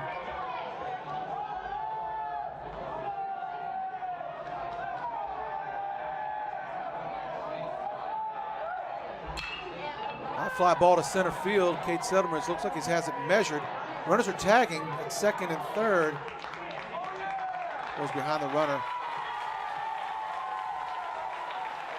Bennett Crafton comes in from third base after tagging. Easily comes in to score. Big fly ball by Jack Ham. Scores a run, sacrifice fly. Brings us score from 4-3 now. Brings the War Eagles within 1. Up next for the War Eagles is Cole Richardson, the center fielder. Well, it is good to see the sun, though, isn't it? It's just, I don't even know what it looks like anymore. Crazy week weather-wise, but hard ground balls. oh man. Soft ground ball to the Josh Long at third base. Kind of left his feet a little early. I think he was thought it was hit harder than it was. A little off the fists. of Cole Richardson is a little bit softer than he thought. Hit his glove, and the War Eagles have another runner at bases loaded, actually. I think, just watching Heritage the last couple of, I didn't see him play much, but I was talking to Coach Walker. They may be a tough out in the tournament. I mean, they seem to be playing really good baseball right now. Well, I was talking to Nelson prior to the game they had at Heritage the other night. I said, of course, this might be your toughest game of the season. I said, you've got things clinched. You've got number one clinched. You're 12-0. Yep. I said, and they want to beat you bad just because they're the crosstown rivals. And I said, they've been proving if they've got good pitching, which they do. You know, that Coleman McCray pitched an unbelievable game for the War Eagles, and kept the Mounties in check, and it proved to be first conference loss of the season because the Heritage does so many things well. Coach Walker is a tremendous coach. Foul ball off to the right. 1-1 is a count. Yeah, that was a great high school baseball game. That is Tyler Jewett, the right fielder. I was over here with the Lady Mountain softball game. That was a good game.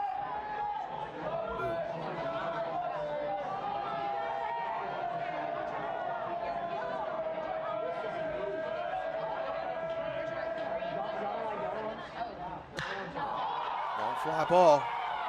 JT Mills has to run to get it. He's still running. Oh, we got it measured out to the warning track. Boy, long fly ball hit it about 350 feet. This is a big ballpark, kept it in the ballpark. It's a big hit by Tyler Jewett, but they do go down. Score is 4-3. For all of that, the Heritage Warriors only got 2 runs there. Well, Coach, we appreciate you coming up visiting with us. You bet. Anything else you want to add about the program? I know you guys do a father-son retreat each year. When is that coming up? And tell me a little bit about that. We'll do that. We do that usually right before school starts, right before the season starts, and that's probably one of the best things I think we do as far as just building those relationships with our players and with the players and their fathers. And it's just it's something that Coach Peacock started back here years ago when I was working for him, and I just it impacted a lot of people's lives, including mine, and we just made a decision if I ever had an opportunity to be a head coach, that would be one thing that we would do. And it's just I just really love the impact it has and the relationships it builds. And some of the things that when you talk to players at the end of the season, some of the things that you ask them what their favorite things were, and you can go through all these wins and all that. Those things kind of come and go, but the relationships and some of those times that we have, those things last forever. So that's a special deal. So we're always excited to go do that. That's fantastic. Well, we know that the parents do appreciate that and appreciate you and all the hard work that you put in, because we know that coaching football is not easy. There's a lot of work that goes into it. It takes a lot of people to do it. So we got a great staff and a great community to do it in. So it's just a joy to have the opportunity to be here. That's great. Well, we appreciate you, Coach. All right, man. Thank you so much. Appreciate you. That's your head coach, Rogers Mountain Baseball, Chad Harbison, in for a little bit to visit with us. It was so kind of him to have a couple minutes to spend some time and talk to us about the upcoming Mounties baseball season. Heritage had a really good inning going on there, and bases loaded several times. And Brady Laird has kind of settled in a little bit, and it was the last visit from the mound. And Brian Walker was throwing a lot more strikes after that visit.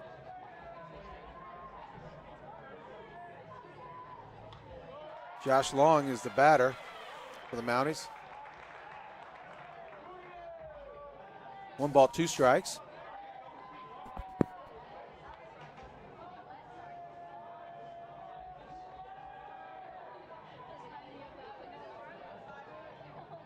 Third baseman is strike 3. Boy, Brady Laird has really now kind of found his groove. He's trying to get too perfect, I think, and just aiming the baseball. Now is really throwing well. Finley Bunch, your senior second baseman, up to bat.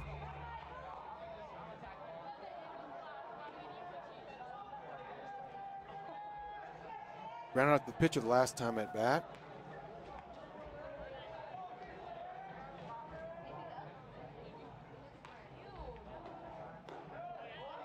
Just a little high on that pitch.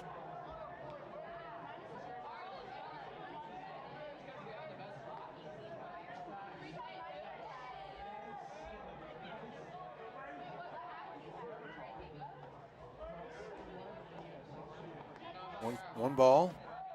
Ball in the dirt again.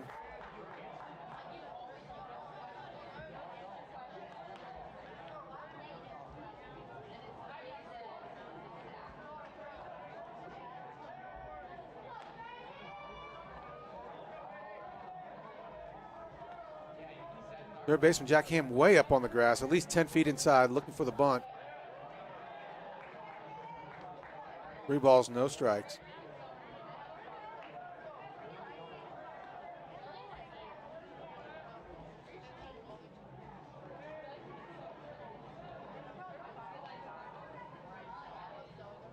Strike right down the middle. Taking all the way is Finley Bunch.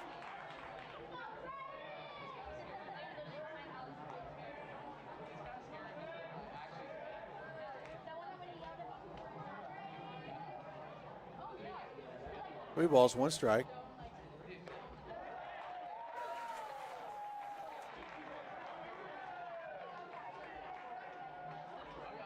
Full count.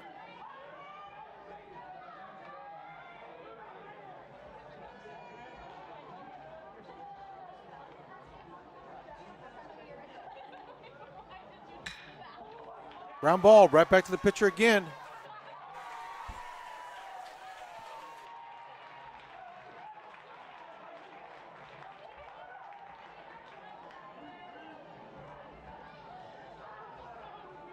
Up next for the Mounties, Noah Goodshield, your leadoff batter. Noah Goodshield got a single and scored in the second inning.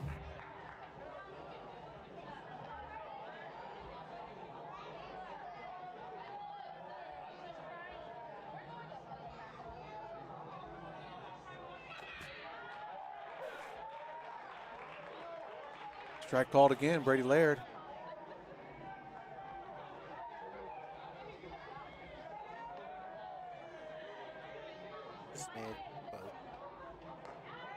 Strike again, Brady Laird has really settled in. I don't care.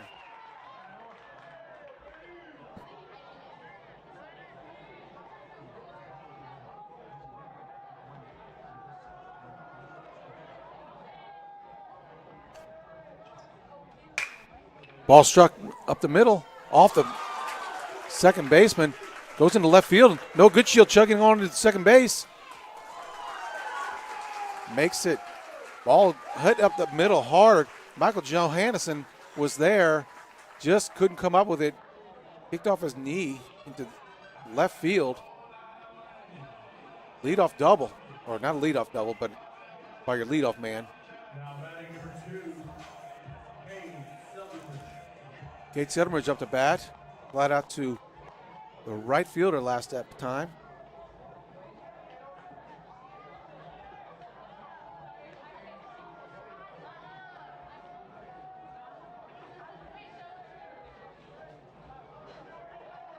Hey, go ahead and put the paper up so we can see the second page. Maybe do it next way.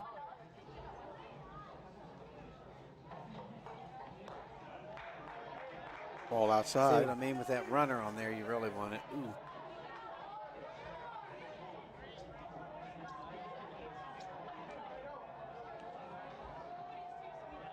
No Goodshield at second base. 2 outs. Kate Sedleridge.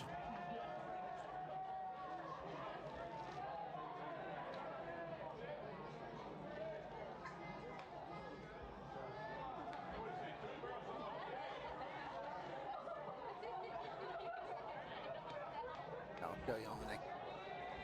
Oh, crap.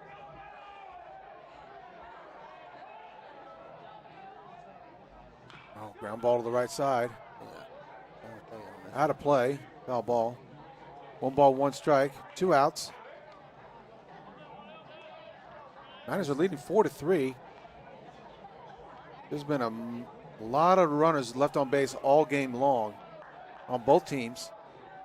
Niners, I think, left the bases loaded twice the first 2 innings. And the Heritage War Eagles left the bases loaded last inning. Oh, strike 3. Oh, strike 2, excuse me. Just do the best you can. It's no big.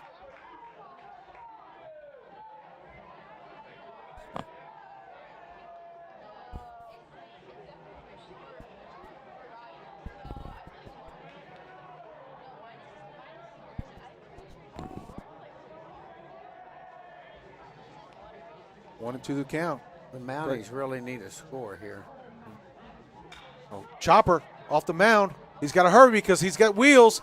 He fumbles the ball. That's a base hit all the way. A swinging bunt by Kate Seldonridge. Even if Brady Laird fielded that cleanly, Kate Seldonridge, one of the fastest runners in the 7A West, I was probably going to make that a single. Now we have JT Melson coming at bat. He walked last at bat, flied out and walked this game so far. Runners at first and third, 2 outs. He got speed all over the base pass. Think Seldonridge will steal here? I don't know. With 2 outs, it's hard to tell. If he gets a good jump, I think he should go. Because he can straight steal on anybody, really.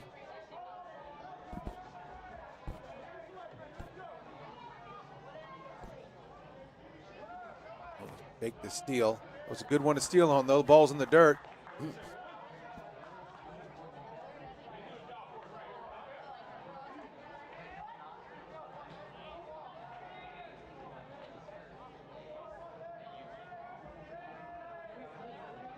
One ball, no strikes to JT Melson.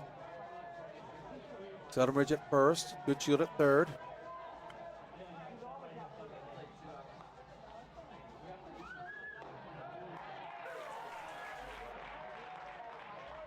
See, Coach Melson has on. Seldonridge gives a play call in over to Seldonridge. Joey Taylor's first base coach.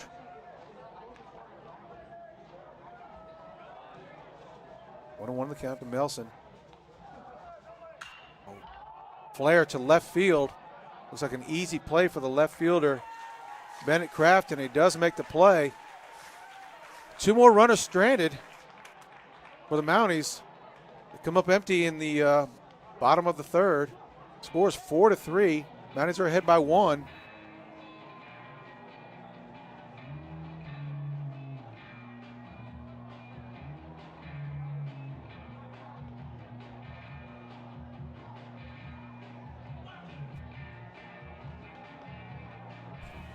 Well, Coach, it looked like with the score 4-1, like the Mounties might run away with this, but Heritage came right back that third inning, scored 2, and it could have easily been more. Yes, it easily could have been more. I mean, the Mounties caught a break in that when that umpire called interference on the runner and caught a big break, or else that could have been a very big inning for the War Eagles. And it seemed like the Mounties kind of let a good opportunity slip away last inning there. Yeah. New pitcher for the Mounties is Gail Salinas. Number 16, your right fielder. Gail throws hard. He's a hard-throwing right-hander. I believe it's just 2-pitch, hard fastball, nice curveball.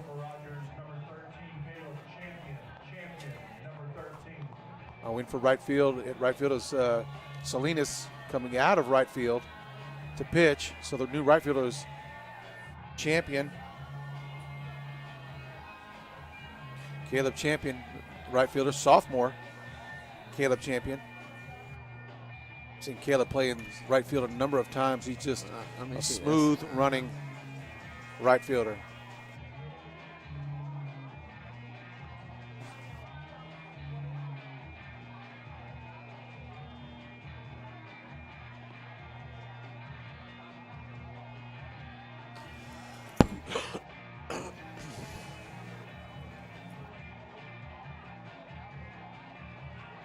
Well, it was great to hear from Coach Harbison. He's done a great job with that football program.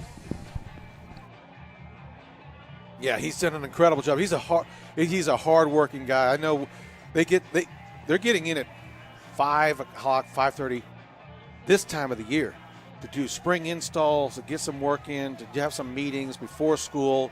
The football program it's so hard because you have 8 hours of football to play in the season.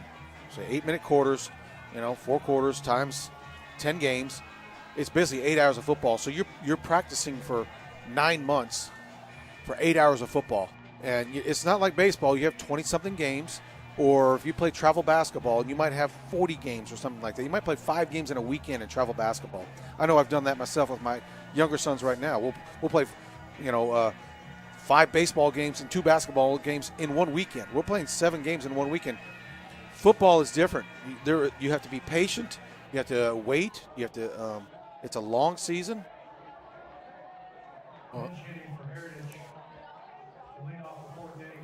Yeah, new hitter, Cale Nickel in, pitch hitting. Cale Nickel is pitch hitting for Heritage. But, he's done such a really good job. But he's right. A couple breaks went their way this football season, but they were there to take advantage of them. Oh, boy, that hit the umpire in the hand. Knocked his clicker out of his hand. Hit him right in the left hand. Boy, if you're the catcher.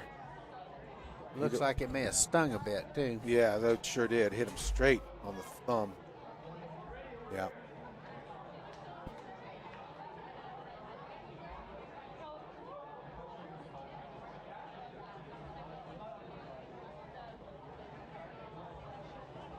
What? So third base, it's just a honor code. Third base coach is bringing him to talk to until the umpire's ready. Because umpires sometimes get hit. The catcher will walk the ball out to the pitcher's mound, and he's still not quite ready, I don't think. First base umpire's in play. So it's just one of those things where the coaches kind of like stall for a little bit, make sure that he is okay. And Gale throws hard. I don't want that thing coming straight at me, hitting my hand at 83 miles an hour.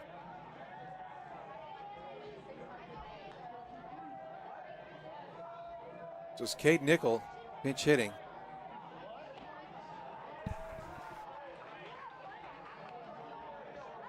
We're at the top of the fourth. Mounties up 4-3. Another tight ball game. Mounties seem to play in a lot of tight ball games. Foul ball right at his feet.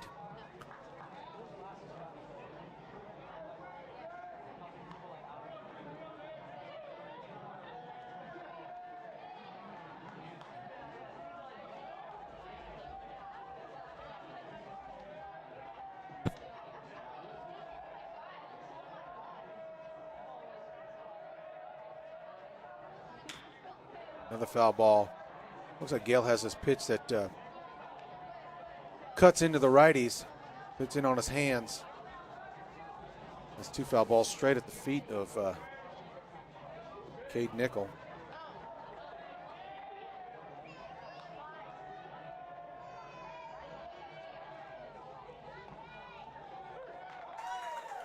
Strike 3 is the call.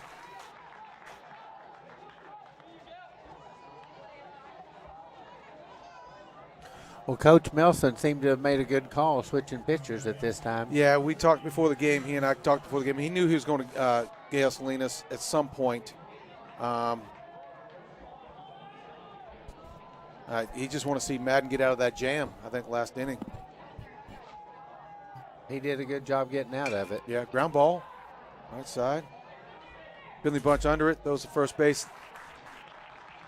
and he's out. It's Ethan Martin at bat for the War Eagles.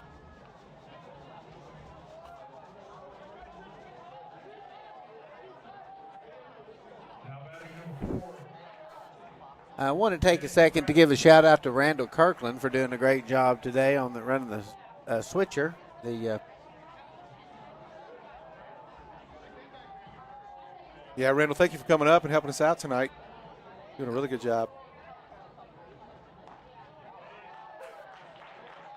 Does Randall take classes with you? Yes, he's in video class, and also last night he was in the choir helping put on the concert. The RHS choir did a great job last night on their concert. So.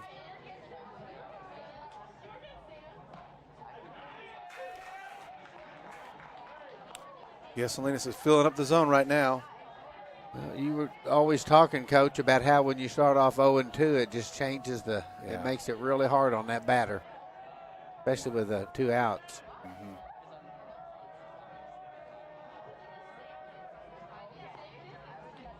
Well, it's amazing when what it does for the defense too. If you are throwing strikes, filling up the zone, the ball gets put in play, and their defense is more ready as well. You're walking people, people a lot. You're throwing a lot of balls. The defense tends to fall asleep and is not ready when the ball is put in play. Oh, good changeup.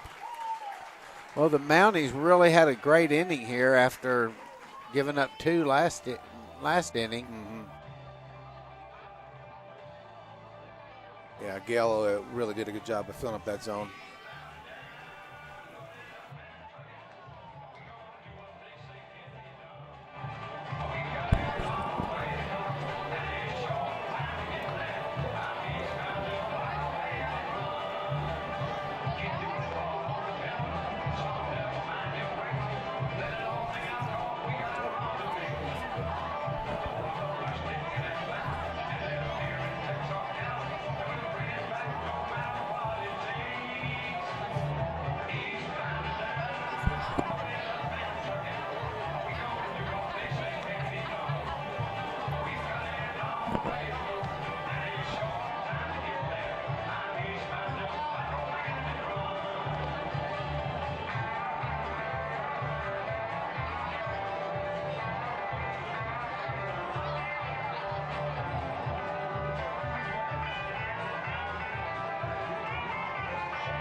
Hitting off the bottom of the 4th for Rogers, number 5. Ty Frakes is leading off in the bottom of the 4th inning for the Rogers Mounties, your first baseman.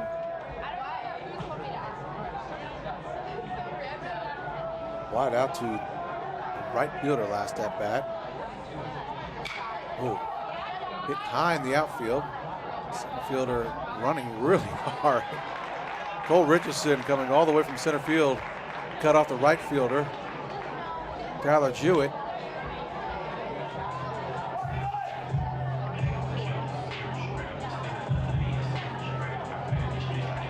Now batting for Rogers, number 19, Eli Marcotte up to bat.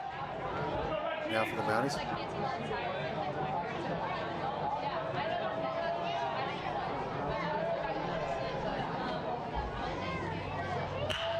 Ground ball up the middle. Looks like Martin may have a play on it. Spins and throws. Oh. Hadn't bounced off that net over there, he would have had an easy. Oh, they're going to let him take second? What's that? Can you explain that call, Coach? He was either calling interference on the first or obstruction on the first baseman,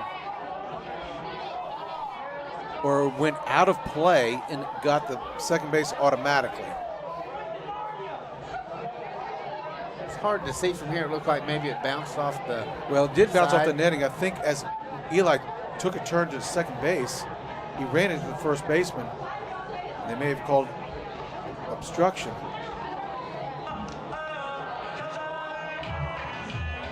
Well, either way, the Mounties got a run on second base. Yeah. It was a really one good. out, so Ethan Martin up there. I called him Tim. His dad's name's Tim. Sorry about that, Ethan. But made a really good play. Spin move. He had some time. Spin so fast, he just didn't have time to get his head around, find the first baseman. He just kind of spin and chucked it. Next up is Gail Salinas, pitcher. right now. Starting in right field now. He's pitching for the Mounties.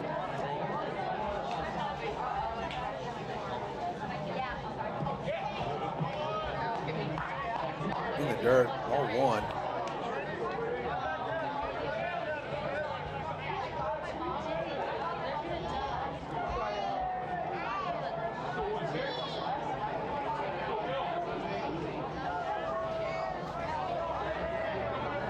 That's with another guy on base. I think they've left at least 8 on base so far. It's only the 4th inning. One out here, though. On the 4th. A little break there. And getting Eli Marcotte to second base. See if they can do some damage.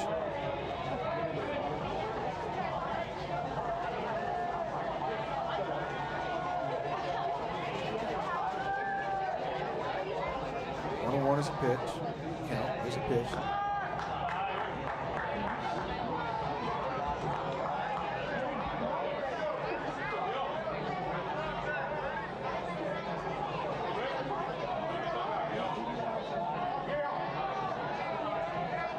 Walk last time at bat.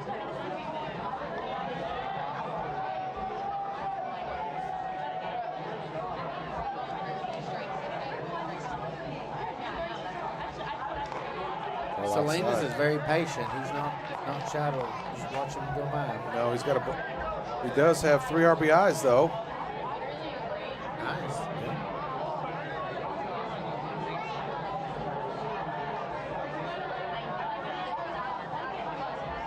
Big hit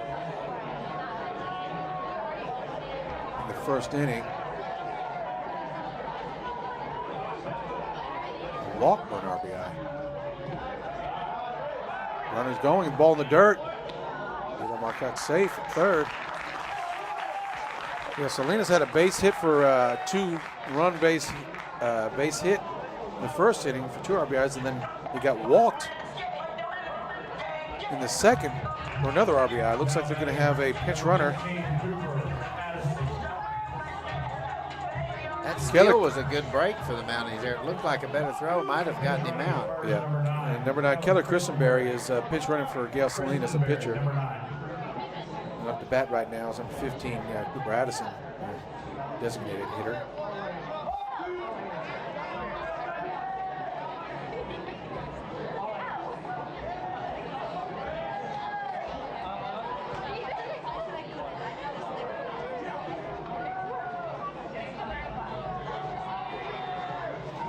Was it first and third?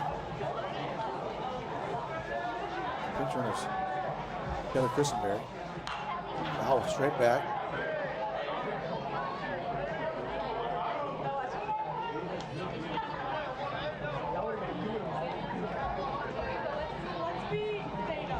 One out here in the bottom of the 4th. It's a terrific night for a ball game. Just the weather's just cooperated perfectly. It's going to be a great weekend for baseball as well. Well, on a day like this, it's great to have that artificial turf. Otherwise, you'd have a soggy field out here.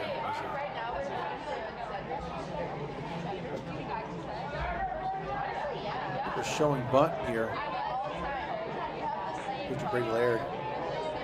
Fake throw to first. Check the runner. Fake throw to third. Check the runner first.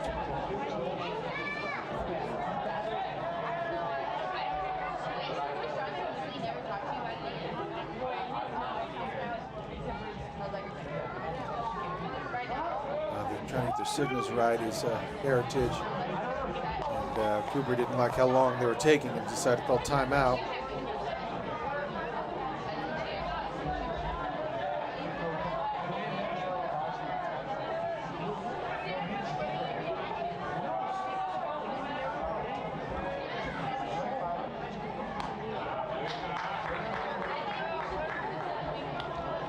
The ball. 2 balls, 1 strike, 1 out.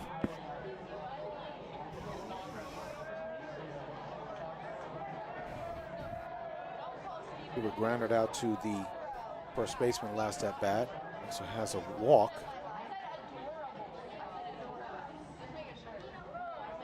Ball in the dirt.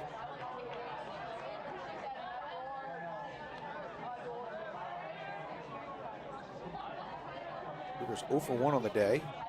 Walk.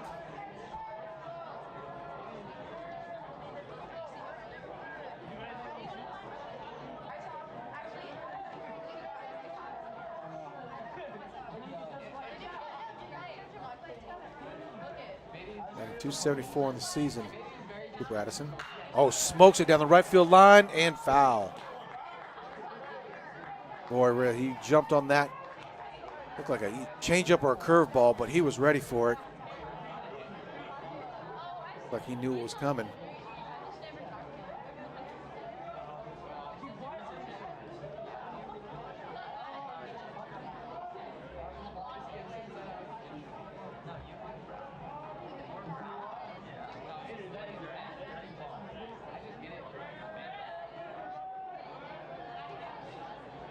Two and two's a count, 1 out, runs at first and third.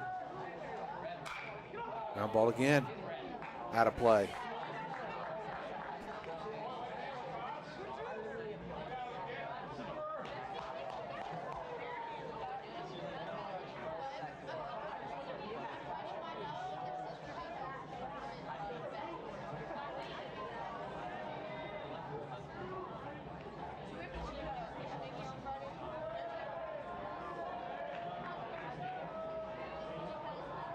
To the count again. Cooper Addison at bat.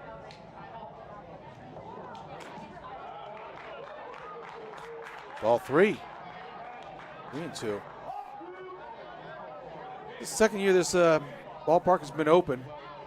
Just an incredible ballpark. Even the backdrop is fantastic with the new basketball arena that seats 2,200 in the background. A wonderful place to play baseball. Oh, smokes it again. He is just wiping out that right side. He's wanting that first baseline, isn't he? Yeah, he sure is.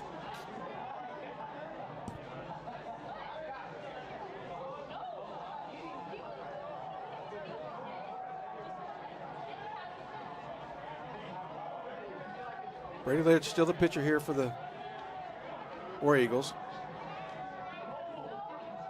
55 pitches thus far for the game. Oh, that's ball 4. Just that curveball just slipped out of his hand or something. Wasn't even close. Once again, the Mounties have the bases loaded. This is the 4th inning, and they've had the bases loaded 3 of the 4 innings. And had 2 on last inning. They have yet to have a timely hit. A lot of times baseball is all about 2 out hitting, 2 strike hitting, and timely hitting. Get your runs in. Let's see if they've got timely hitting it now.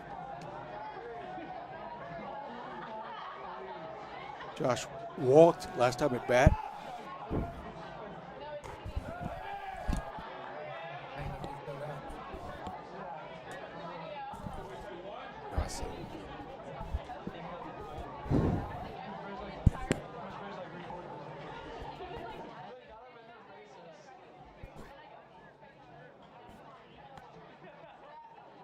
It's a big spot for Josh Long right now.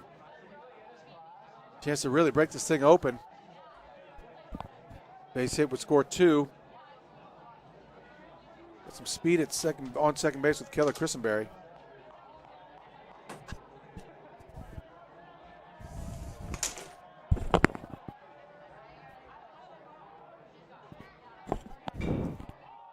Foul ball to the right side. Looks like first baseman Quinn is out of play. He gave it a nice run. Quentin Edwards at first base gave it a run, but it was went into the visitors' bullpen.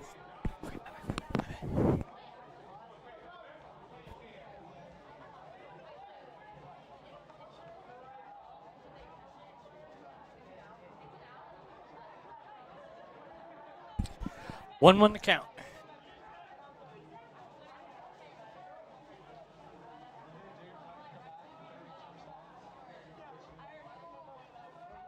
Here's the pitch. Well, back up the middle, easy play. 1, 2, double play. The Mounties leave the bases loaded again. Oh, my. That's 3 of the 4 innings. They've left the bases loaded on a good double play. Turned by the shortstop, Ethan Martin, the second baseman, Michael Johannesson. Easy ground ball up the middle. quick double play. Left the Mounties again with runners stranded.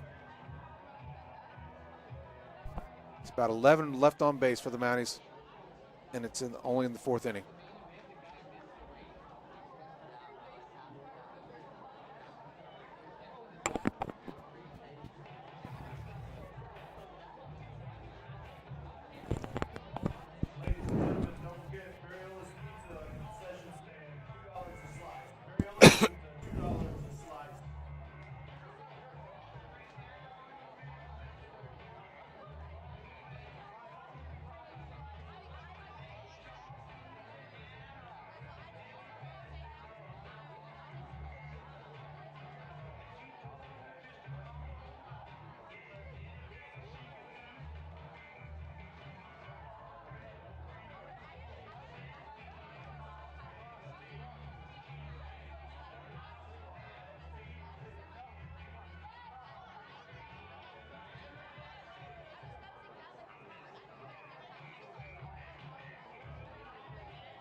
Yeah, I did.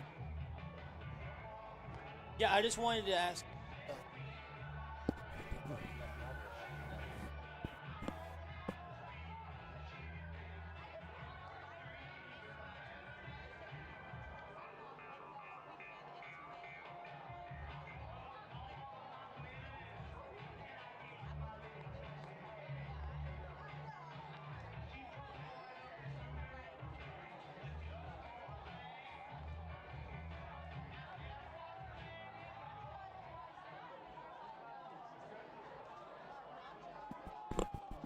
Up to bat for the Heritage War Eagles is number 6, Michael Johansson, who just turned that double play there. Big double play for the War Eagles.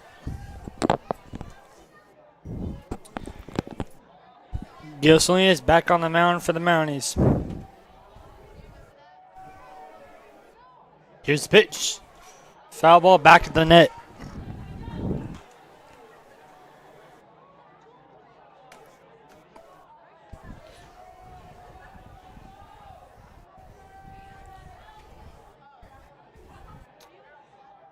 All one the count for Salinas. Here's the pitch. I'm not sure where that one was, just off the plate, I guess. It's been a strike most of the day, but I guess not on that one. Good pitch, though. 1-1. Here's the pitch. Oh, boy.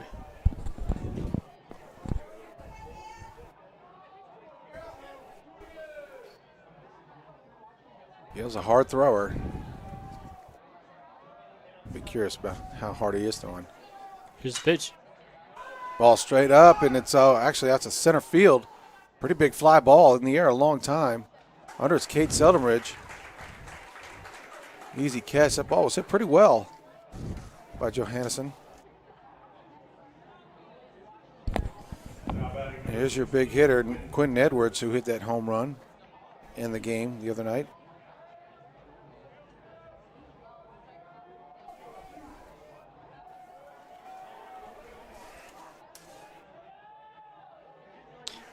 One out for the Mounties. Here's the pitch from Salinas. Ooh. Oh, and that hit him. Oh, wow. Yeah, must have grazed his left arm, his elbow. And it didn't look like it changed the trajectory of the ball, but obviously the umpire that close heard it hit his elbow. Yeah, he saw something we didn't. Yeah.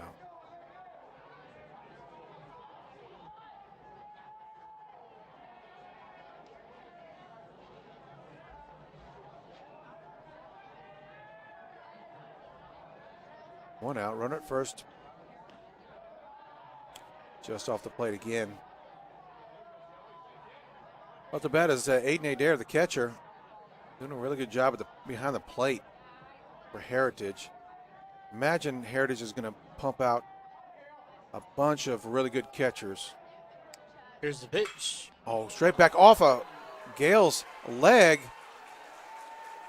Straight back and hit the pitcher, Gale Salinas, in the foot. And it caromed off his foot into no man's land over there between the first baseman and the second baseman for an easy base hit. And now the War Eagles have something going again. Runs at first and second, one out. Oh. What are they looking at here? Well, they're going to have a base pinch hitter. It's going to bring in number 2, Danny Ralpho, for the War Eagles. Got a kind of a pinch runner with a really good hit there by your catcher. He's coming in for the first baseman. I thought it was number 13 is a pinch runner. Price Bedwell is at the new pinch runner at first base. He's running for Aiden Adair, and running for the Quentin Edwards at second base is number 2, Jenny Ralpho. And now batting for the Heritage War Eagles is the third baseman, Jack Ham. Jack Ham got a single to left field on his first time at bat in the first inning, and scored in the first inning as well. One out for the Mounties. Here's the pitch. Out off.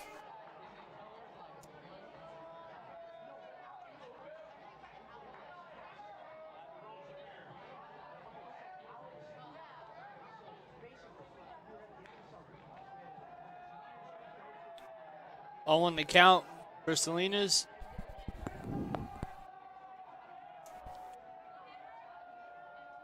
Here's the pitch. Strike 2. Good curveball. Nice slow curveball.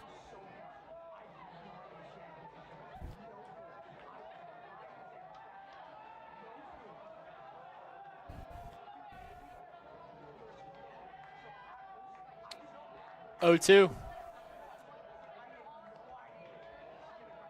Here's the pitch. Ground ball to left side, out of play, foul ball.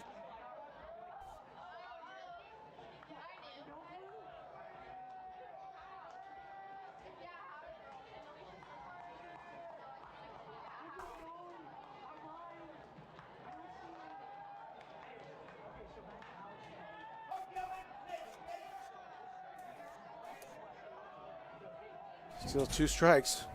Jack Ham. Oh, got him swinging. Curveball in the dirt.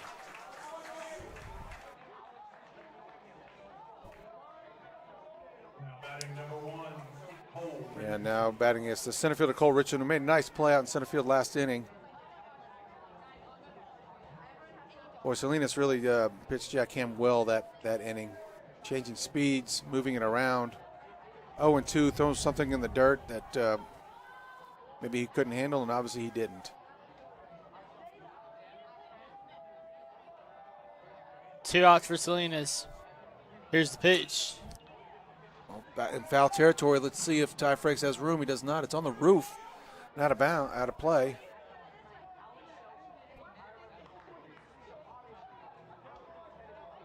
Two outs now. That's a big strikeout. The Heritage War Eagles had a lot going in this inning, and if even if Ham just sacrificed fly or hit the ball on the ground somewhere to the right side and got out, he'd have moved the runners over. But 0-1 the count for Salinas. Here's the pitch.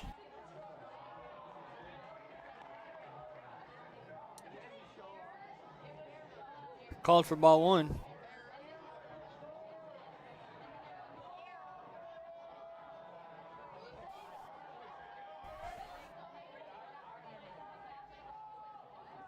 Or is it first and second for the War Eagles? They still have a lot going this inning.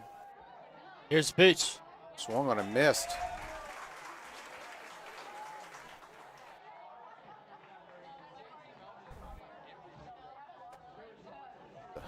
High fastball just went right by Cole Richardson.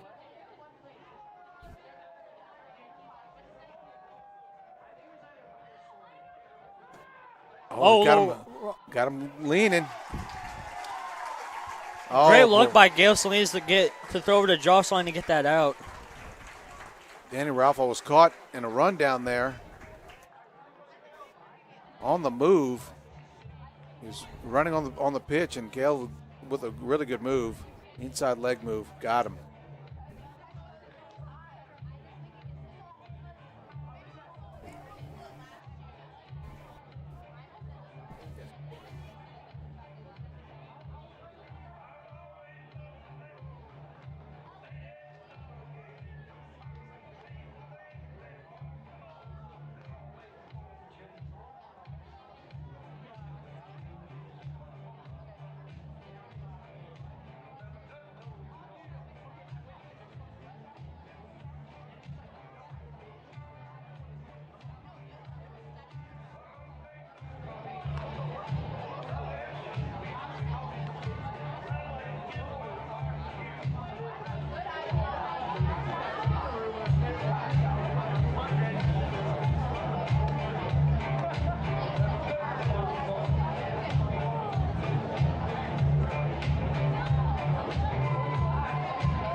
Up to bat for the Mounties in the bottom of the fifth is Finley Bunch, your second baseman. Let's see how the War Eagles defended. Third baseman Jack Ham is way up on this at bat. Oh boy. Expecting the bunt. Finley bunts a lot, so that's the scouting report on him. Here's the pitch. Oh, hit it well. Liner to second baseman, Michael Johansson. First pitch swinging was Finley Bunch. Good catch on that hit by Finley. 1 up, 1 down for the Mounties.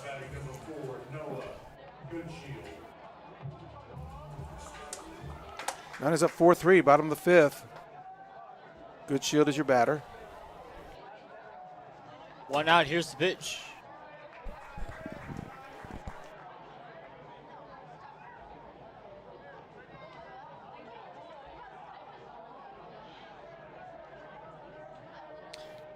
One other count. Here's the pitch. Oh, nice high curveball there. Nice slow curveball. It's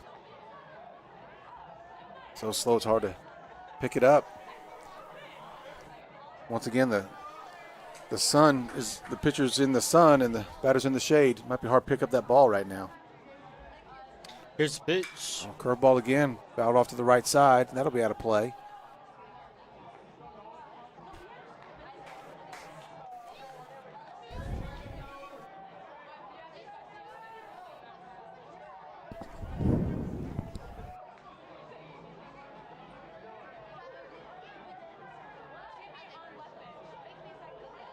One to the count on Noah Goodshield with 1 out.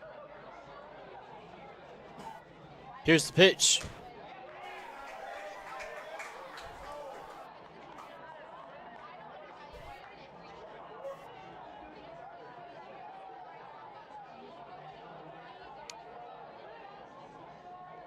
Two to the count on Noah Goodshield with 1 out.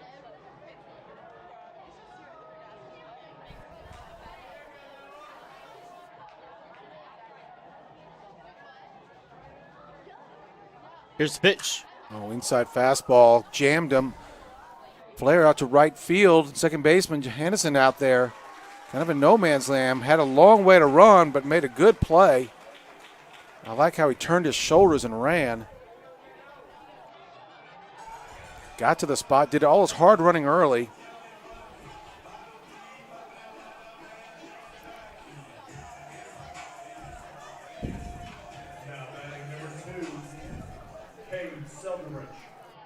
Katie Solderidge up next at bat for the Mounties. 2 out so far. No runners on base. Here's the pitch. Call for ball 1.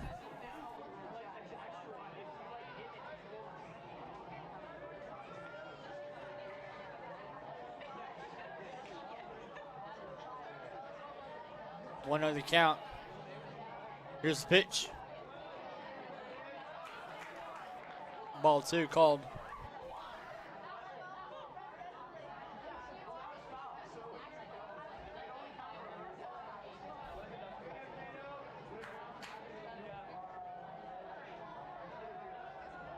Two of the count. 2 outs. Here's the pitch. Got him swinging for strike 1.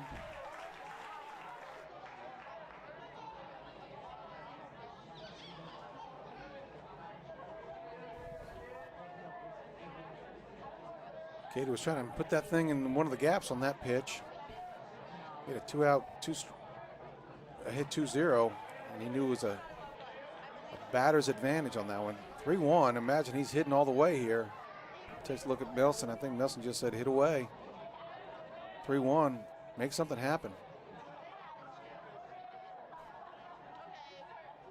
3-1 the count. 2 outs. Here's the pitch. Ball 4. Yep, that might be his, at least his second walk of the game.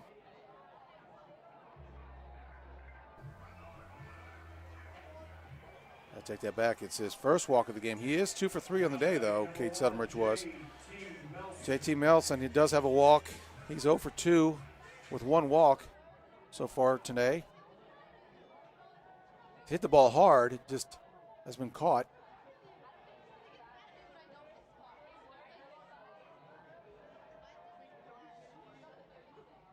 One of the faster runners there, Kate Southernridge. He's going on first pitch.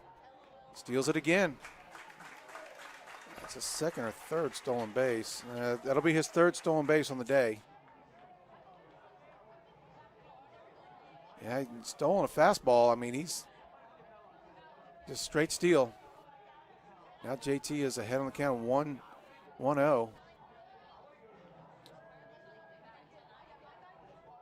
1-0 the count with runner on second. Here's the pitch. Ground ball to Martin. Backhands it and throws it out. Another runner left on base. I don't have the official count on it, but I think it's about 12 runners left on base for the Mounties.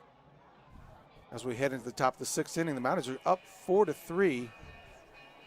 And Heritage is hanging around in this game. Mounties has had chances all evening long and haven't had a chance to put this game out of reach.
for Heritage. Cole Richardson is 0 for 2 today with 1 strikeout. Here's the pitch. Gone for strike 1.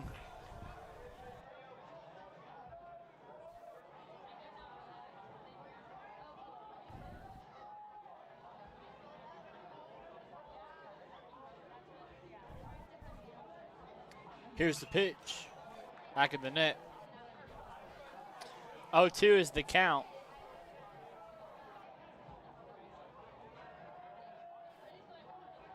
Yeah, Selena's really filling up the strike zone. 27 pitches and 19 strikes. 0-2. Here's the pitch. It's a 70% strike ratio for your pitcher. That's what you need. Somebody fill up the zone. Keep the ball in play. Let your fielders field it. Here's the pitch. Oh, strike out.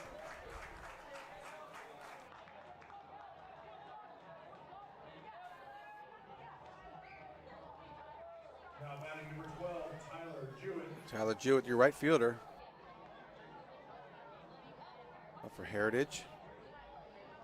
Tyler is also 0 for 2 with 1 strikeout today. Here's the pitch.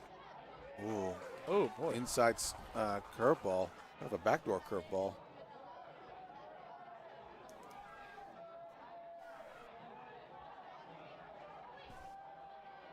Oh, 1. Here's the pitch.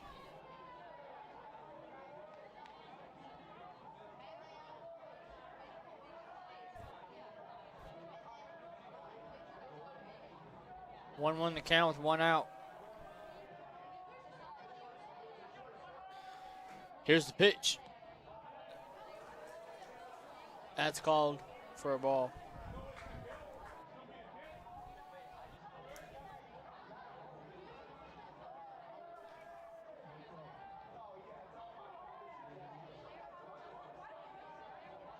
Two, 1. Here's the pitch.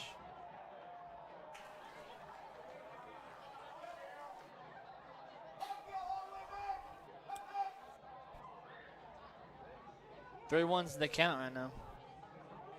First Salinas.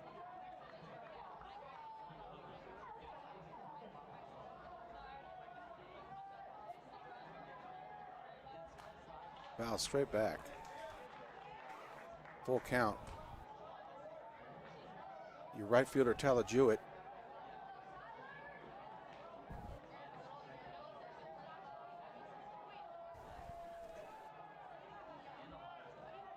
Three, 2 the count with 1 out. No runners on base. Here's the pitch. Oh, Oh, ball and that high. hit him. Ball high. Ball, no.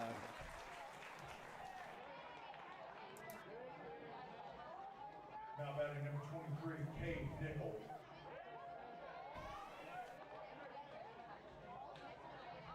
Caden Nickel is he pinch hit earlier in the game for Spencer Mounts and stays in.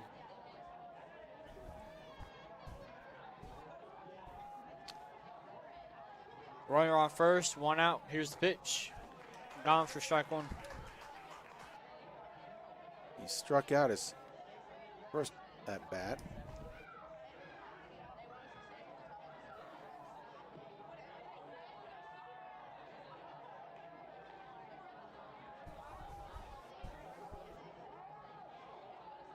Calls time in the batter's box.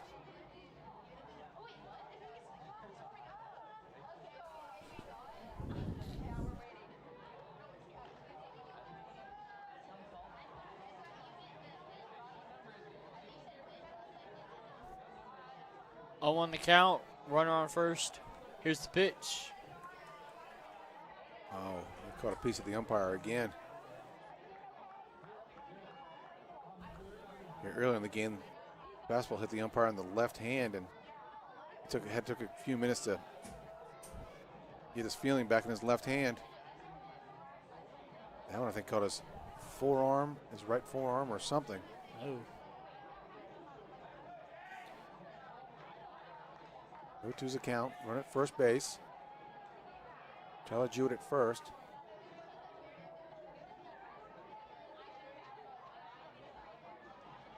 Oh, to the count. Throw behind him, behind the runner. Eli Marcotte with a quick throw down to first base. Ty Franks with a good tag. Tyler Jewett able to get back in time. He's getting a good secondary lead over there off of first. That's a good pitch to throw down. Nice high fastball. Here's the pitch. Oh, the single to left field. The runner's going to third. Lets it go.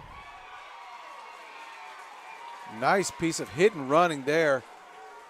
He deked the shortstop, Noah Goodshield. It looked like he was going to run. Took 4 hard steps towards second base. Noah Goodshield went to go cover the bag.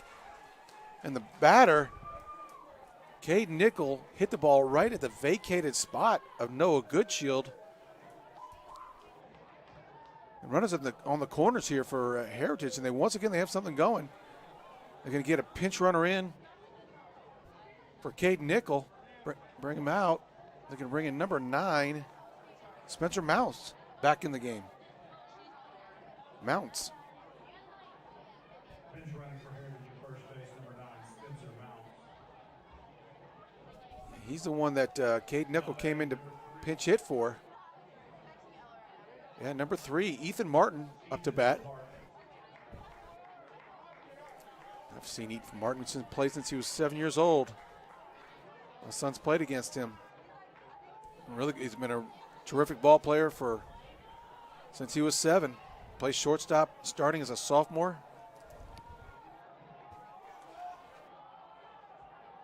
Runner on first and third. Here's the pitch.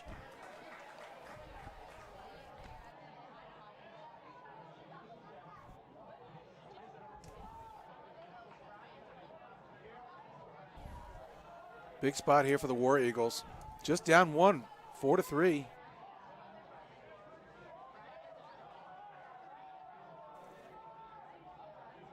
Runners on the corners. 0-1, here's the pitch. Turns the bunt.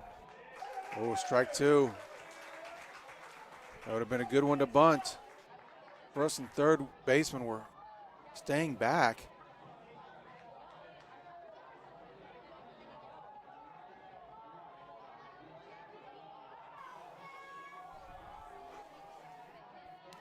To the count now to Ethan. Here's the pitch. Oh, the swinging bunt. Throws at the plate. Runner scores. And runner moves to third. Oh, boy. That's another base hit. I call it, it's not a bunt, but it's a swinging bunt, but it gets the job done. Gasolina's bare hands had tried to get the runner out at home and overthrew it, but if he just hung on to the ball, they'd have runners at first and second. And now the War Eagles have something going on with first and third. Really good job of just getting the bat on the ball by Ethan Martin and putting that ball in play. Looks like they're going to take Gasolina's out of the game. Going to go to right field. Caleb Champion is going to come out of right field.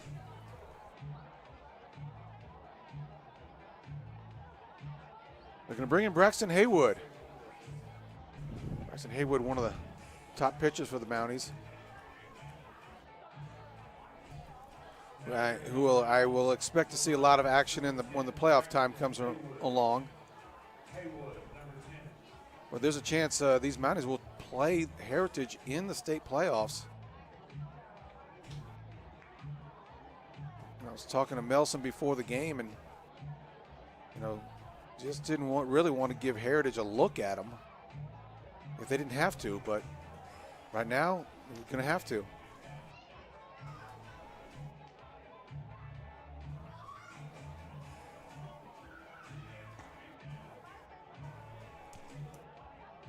Braxton Haywood with that little sidearm throw.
Bennett Crafton, the batter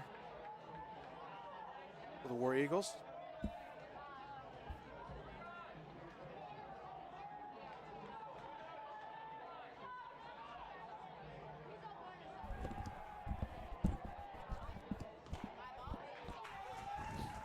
Strike one from Braxton Haywood.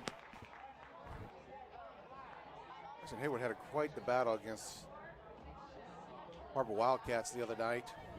It's been about 2 weeks ago now.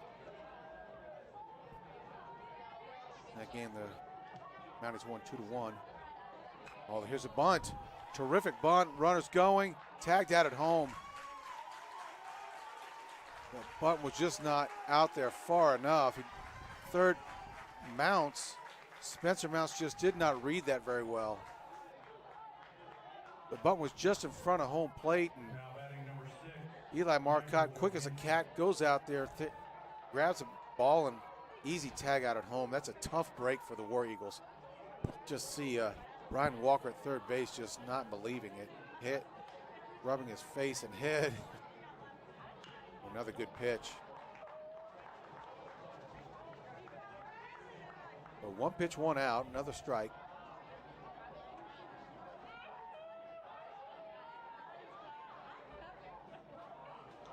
Oh, in the count with 2 outs.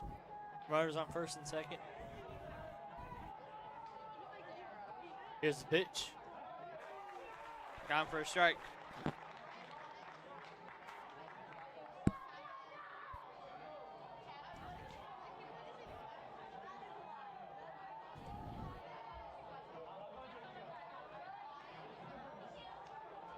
He's at first and second for the War Eagles. They've been threatening all game and seem to be making more of the base runners in position to score than the Mounties have. The Mounties have just, that's the story of the game, they've left so many on base. 0-2.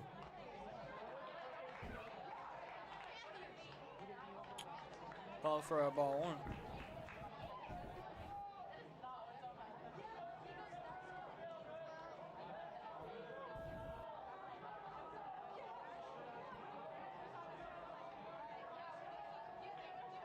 Here's the pitch. Call for ball 2. 2-2. Just try to get a little too cute on some of these. Just missing outside. Everybody fills up the strike zone on this one. One of the inner half of the plate.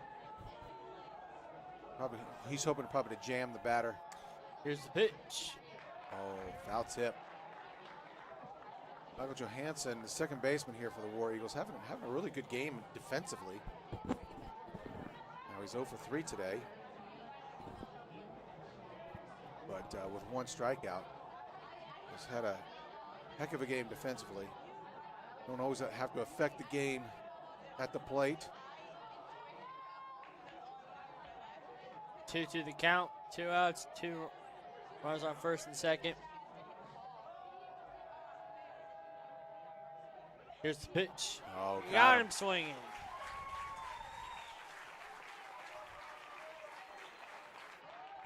Really good job of Braxton Haywood.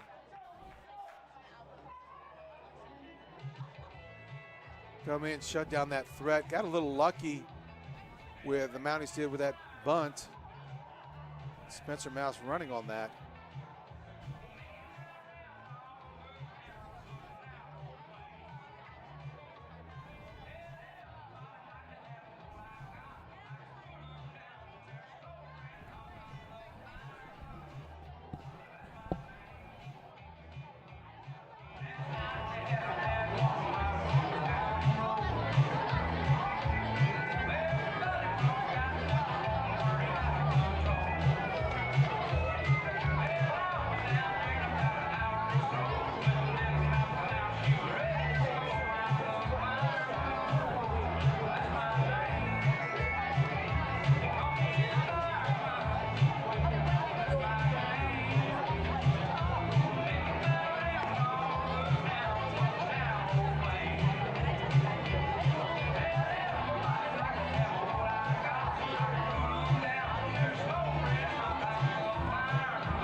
We're back here, the bottom of the 6th inning, tie game 4-4.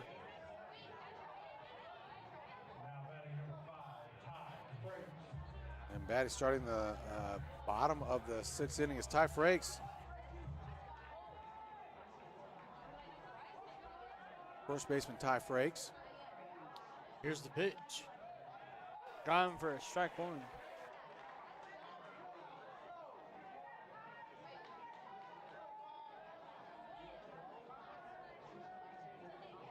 Frakes is 0 for 3 today. He does have a sacrifice fly RBI earlier in the game. High fly ball.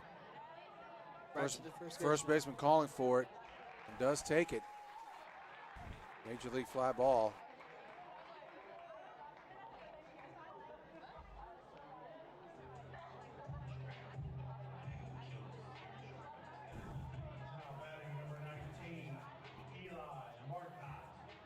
Eli Marcotte, the catcher, up to bat now.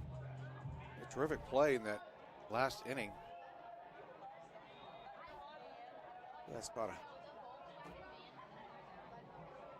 has walked and has scored a run today. Here's the pitch. Foul ball. I got a push right.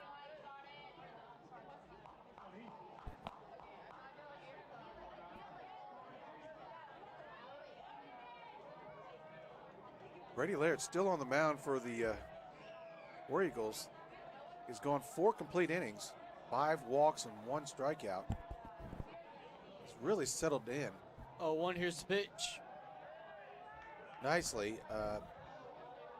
Had much of his strikeouts or his walks in that 4th inning. Coach Walker came out and talked to him, and he's really settled down and thrown a lot of strikes since then. Been around the zone. Eli Marcotte calling timeout there.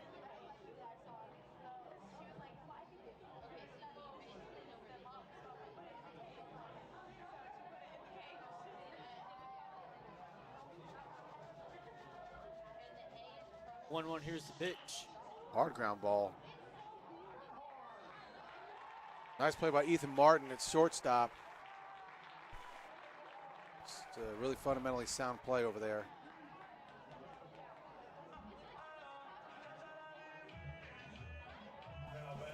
Gail Salinas is now the batter. 2 outs here, bottom of the 6th inning. Score is tied 4-4.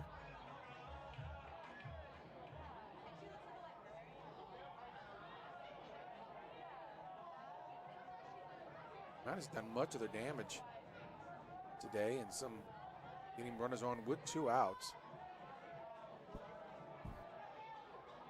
Here's the pitch. Another ground ball, single to the 5-6 hold for Gail Salinas. Now he's got another runner on with 2 outs.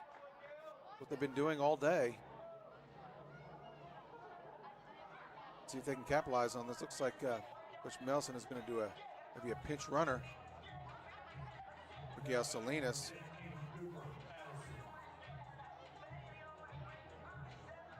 Looks like number 22, Jacob Watson. My goodness.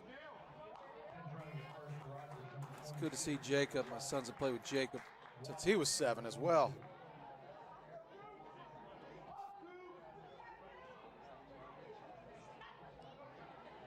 He was a terrific base runner back when he was a little boy, and he still is a terrific base runner. Cooper Addison at the plate. 2 outs. Watson at first.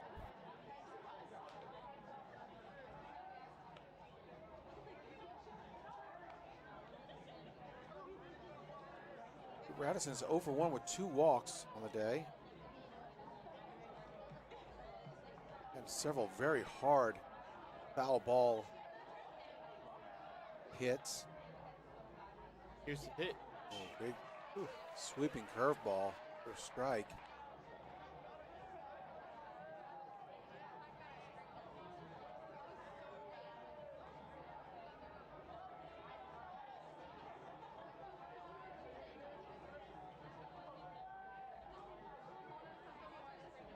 0 on the count. Checks a runner at first again is Brady Laird. Jacob Watson easily back to first base.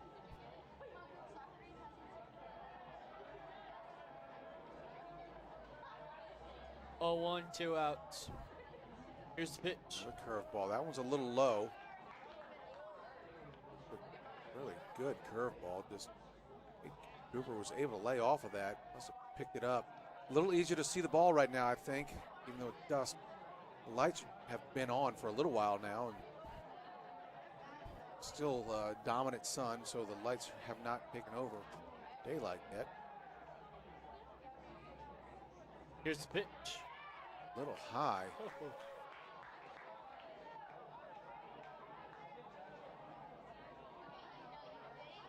Two balls, one strike.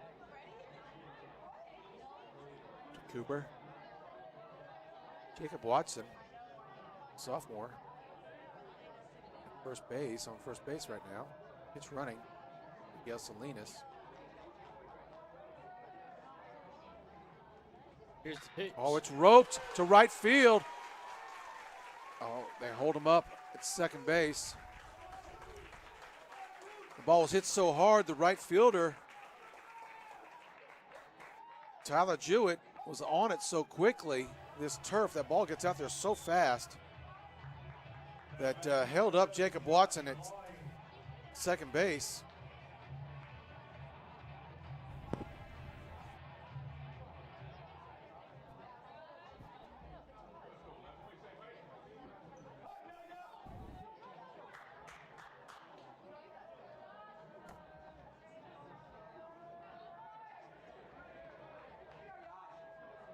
Josh Long is the batter now.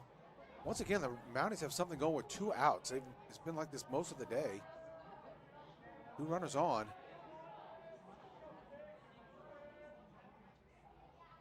Here's the pitch. Oh, no. Oh, wow. Yeah, that ball was way off the plate. And maybe high.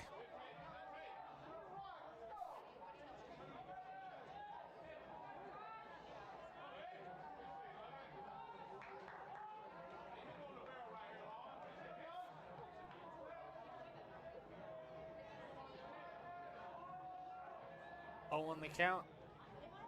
Runners at first and second. Here's the pitch. Oh, see, now he's got to swing at that one. The same pitch outside. 2, maybe 3 balls off, and because the other one's called for a strike. Got to swing at that. Now he's in a bad spot.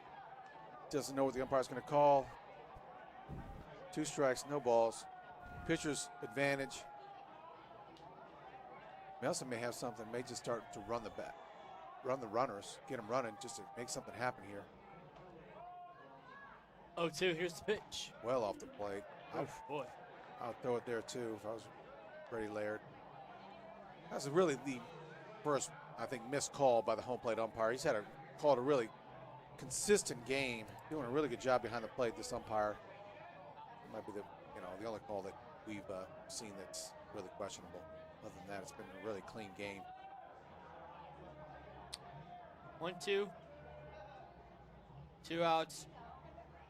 Here's the pitch. Well off the plate Oh, again. boy.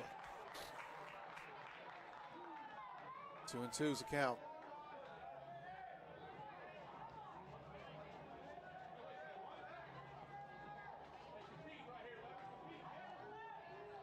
Two to the count.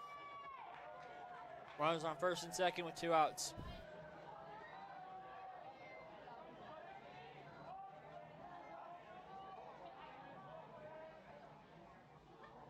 Here's the pitch. Way outside. Oh. He's, yeah. 3-2.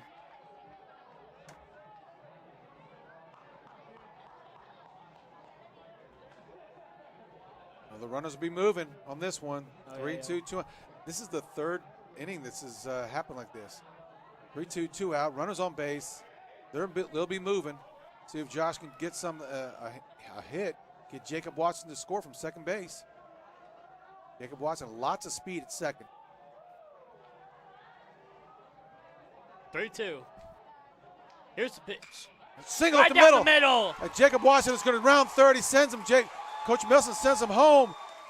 He's safe all the way. Jacob Watson gets the Mounties up 5-4 in the bottom of the 6th, and a single from Josh Lawing up the middle. What an at-bat by Josh Lawing. Down 0-2 in that at-bat. Smokes it up the middle after about an 8-pitch at-bat. Cooper Addison moving on the pitch. Gets all the way to third. And here comes a pinch runner in. It's going to be Jay Hudgens, senior Jay Hudgens. Final game here at Mountie Stadium. As a home player, Jay Hudgens in to pinch run for Josh Lawing. Once I saw that ball up the middle, I knew Jacob Watson would score. Too much speed, regardless of what the center fielder arm had. Cooper Addison just moving on the pitch all the way, and now he's at third base. Lance White, yeah, the pinch hitter. In for Finley Bunch, pitch hitting. Boy, Lance is a big kid. Junior. I've seen him bat this year. I don't blame Coach Melson getting in a bigger hitter, so maybe something happened.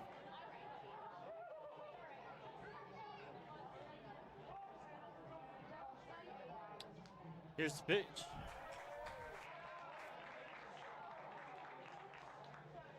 Just a game reset. Mounties up 5-4. Just went ahead on a Josh Lawing single up the middle. Runners were moving on the pitch. If they weren't moving on the pitch, it might have been a much closer play at home plate. Jacob Watson comes in from second to score. And Cooper Addison running on the play, gets all the way to third base. Got a pinch runner, Jay Hudgens at first. Lance Wick, the pinch hitter, in for Finley Bunch. 2 outs. Here's the pitch. Strike one called. Mounties have done much of their run scoring with 2 outs.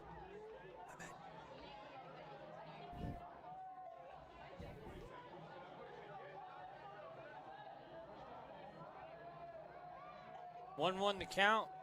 2 outs. Here's the pitch. Outside. 2 balls, 1 strike.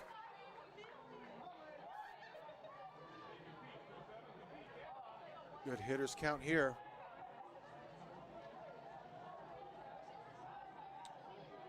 Two on the count on Lance White. Jay Hudgens at first. Here's the pitch. Yeah, that's a tough one. He's been calling that a strike all day, though. He's been consistent.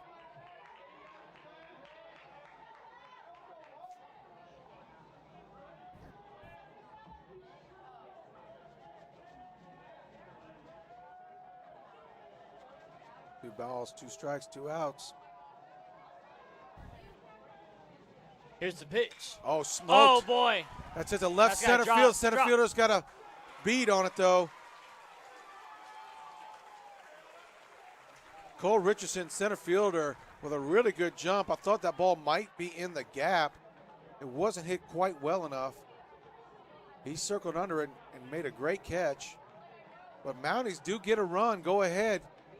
In the bottom of the 6th, with one of your best pitchers coming back to the mound. Braxton Haywood came in relief in that last inning. Got the 2 outs that he needed. He struck out 1 and got another ground ball out. Threw 8 pitches and had 6 strikes.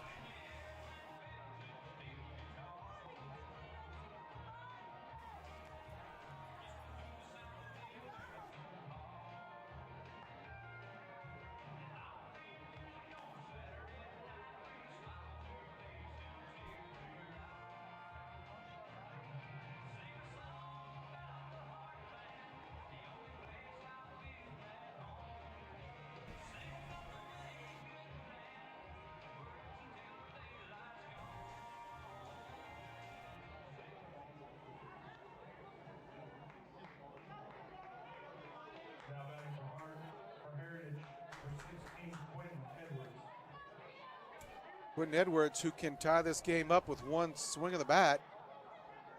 The hero of the game on Tuesday night. Walk-off home run there at Heritage Stadium. Here's the pitch. 1-1 called.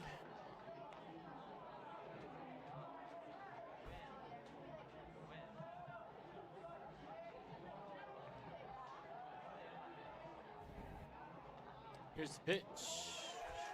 Strike one called. Yes, a really good pitch there. This makes him so tough. It's just he goes inside and outside. Pitch from hard ground ball. Oh, he waits on it. You have to throw it hard. Oh, boy, what a throw by Josh Long. Instead of coming up on the short hop, he waited on it, but he's got strong enough arm to get him out. It was a bang-bang play. Really good throw by Josh Long there to get the first out of the inning. 8-8 here, the catcher. Meant to say that if you're playing catcher for Brian Walker at Heritage, you're a good catcher. Brian Walker played catcher at the University of Arkansas. I know my sons have taken lessons from him in the past at catcher. He's just a tremendous coach.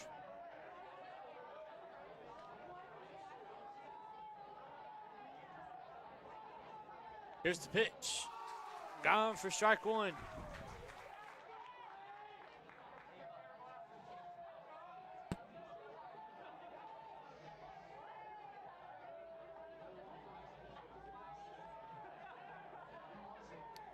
Here's the pitch.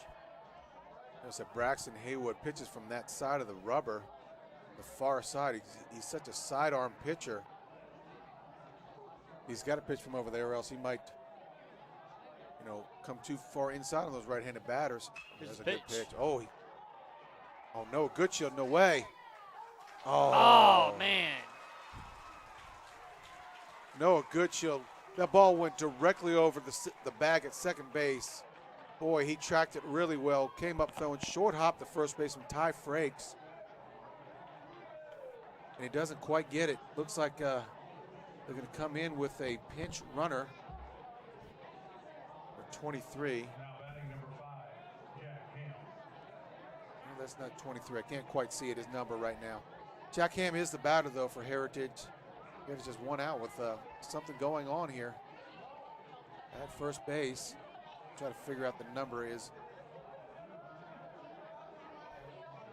13. That's Price Bedwell.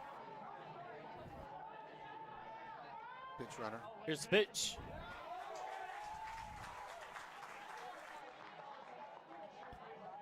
Strike one to Jack Ham.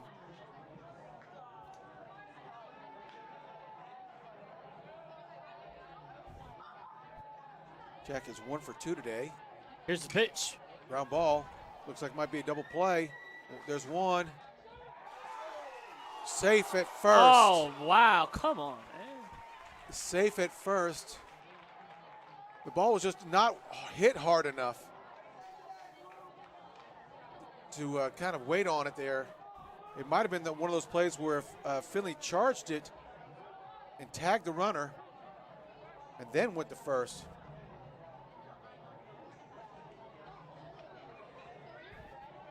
Coach Melson is coming out to kind of discuss something. But pinch runner again for Jack Ham. They get another pinch runner in.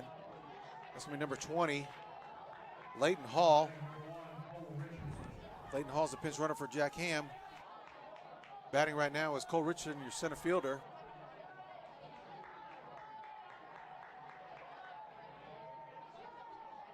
Here's the pitch. Oh, ground ball. And that's ball game. Attaboy. Mounties got the ball game, got the win. A 5-4 hard-fought win. I'm telling you right now, folks, the number 1 seed Rogers Mounties are going into the playoffs in a good spot. Really good spot, but I tell you what, you got to watch out for these War Eagles. They are going to be a tough out for anybody. They fight, they claw, they scratch. They run the bases well, they put the ball in play. Another fantastic game crosstown rivals, Rogers Mounties and the Heritage War Eagles. 5-4 is your final here tonight. 13th win in the conference, 13-1. That's right. Another win for the Mounties. It looks like Braxton Haywood is going to get the W for coming in relief.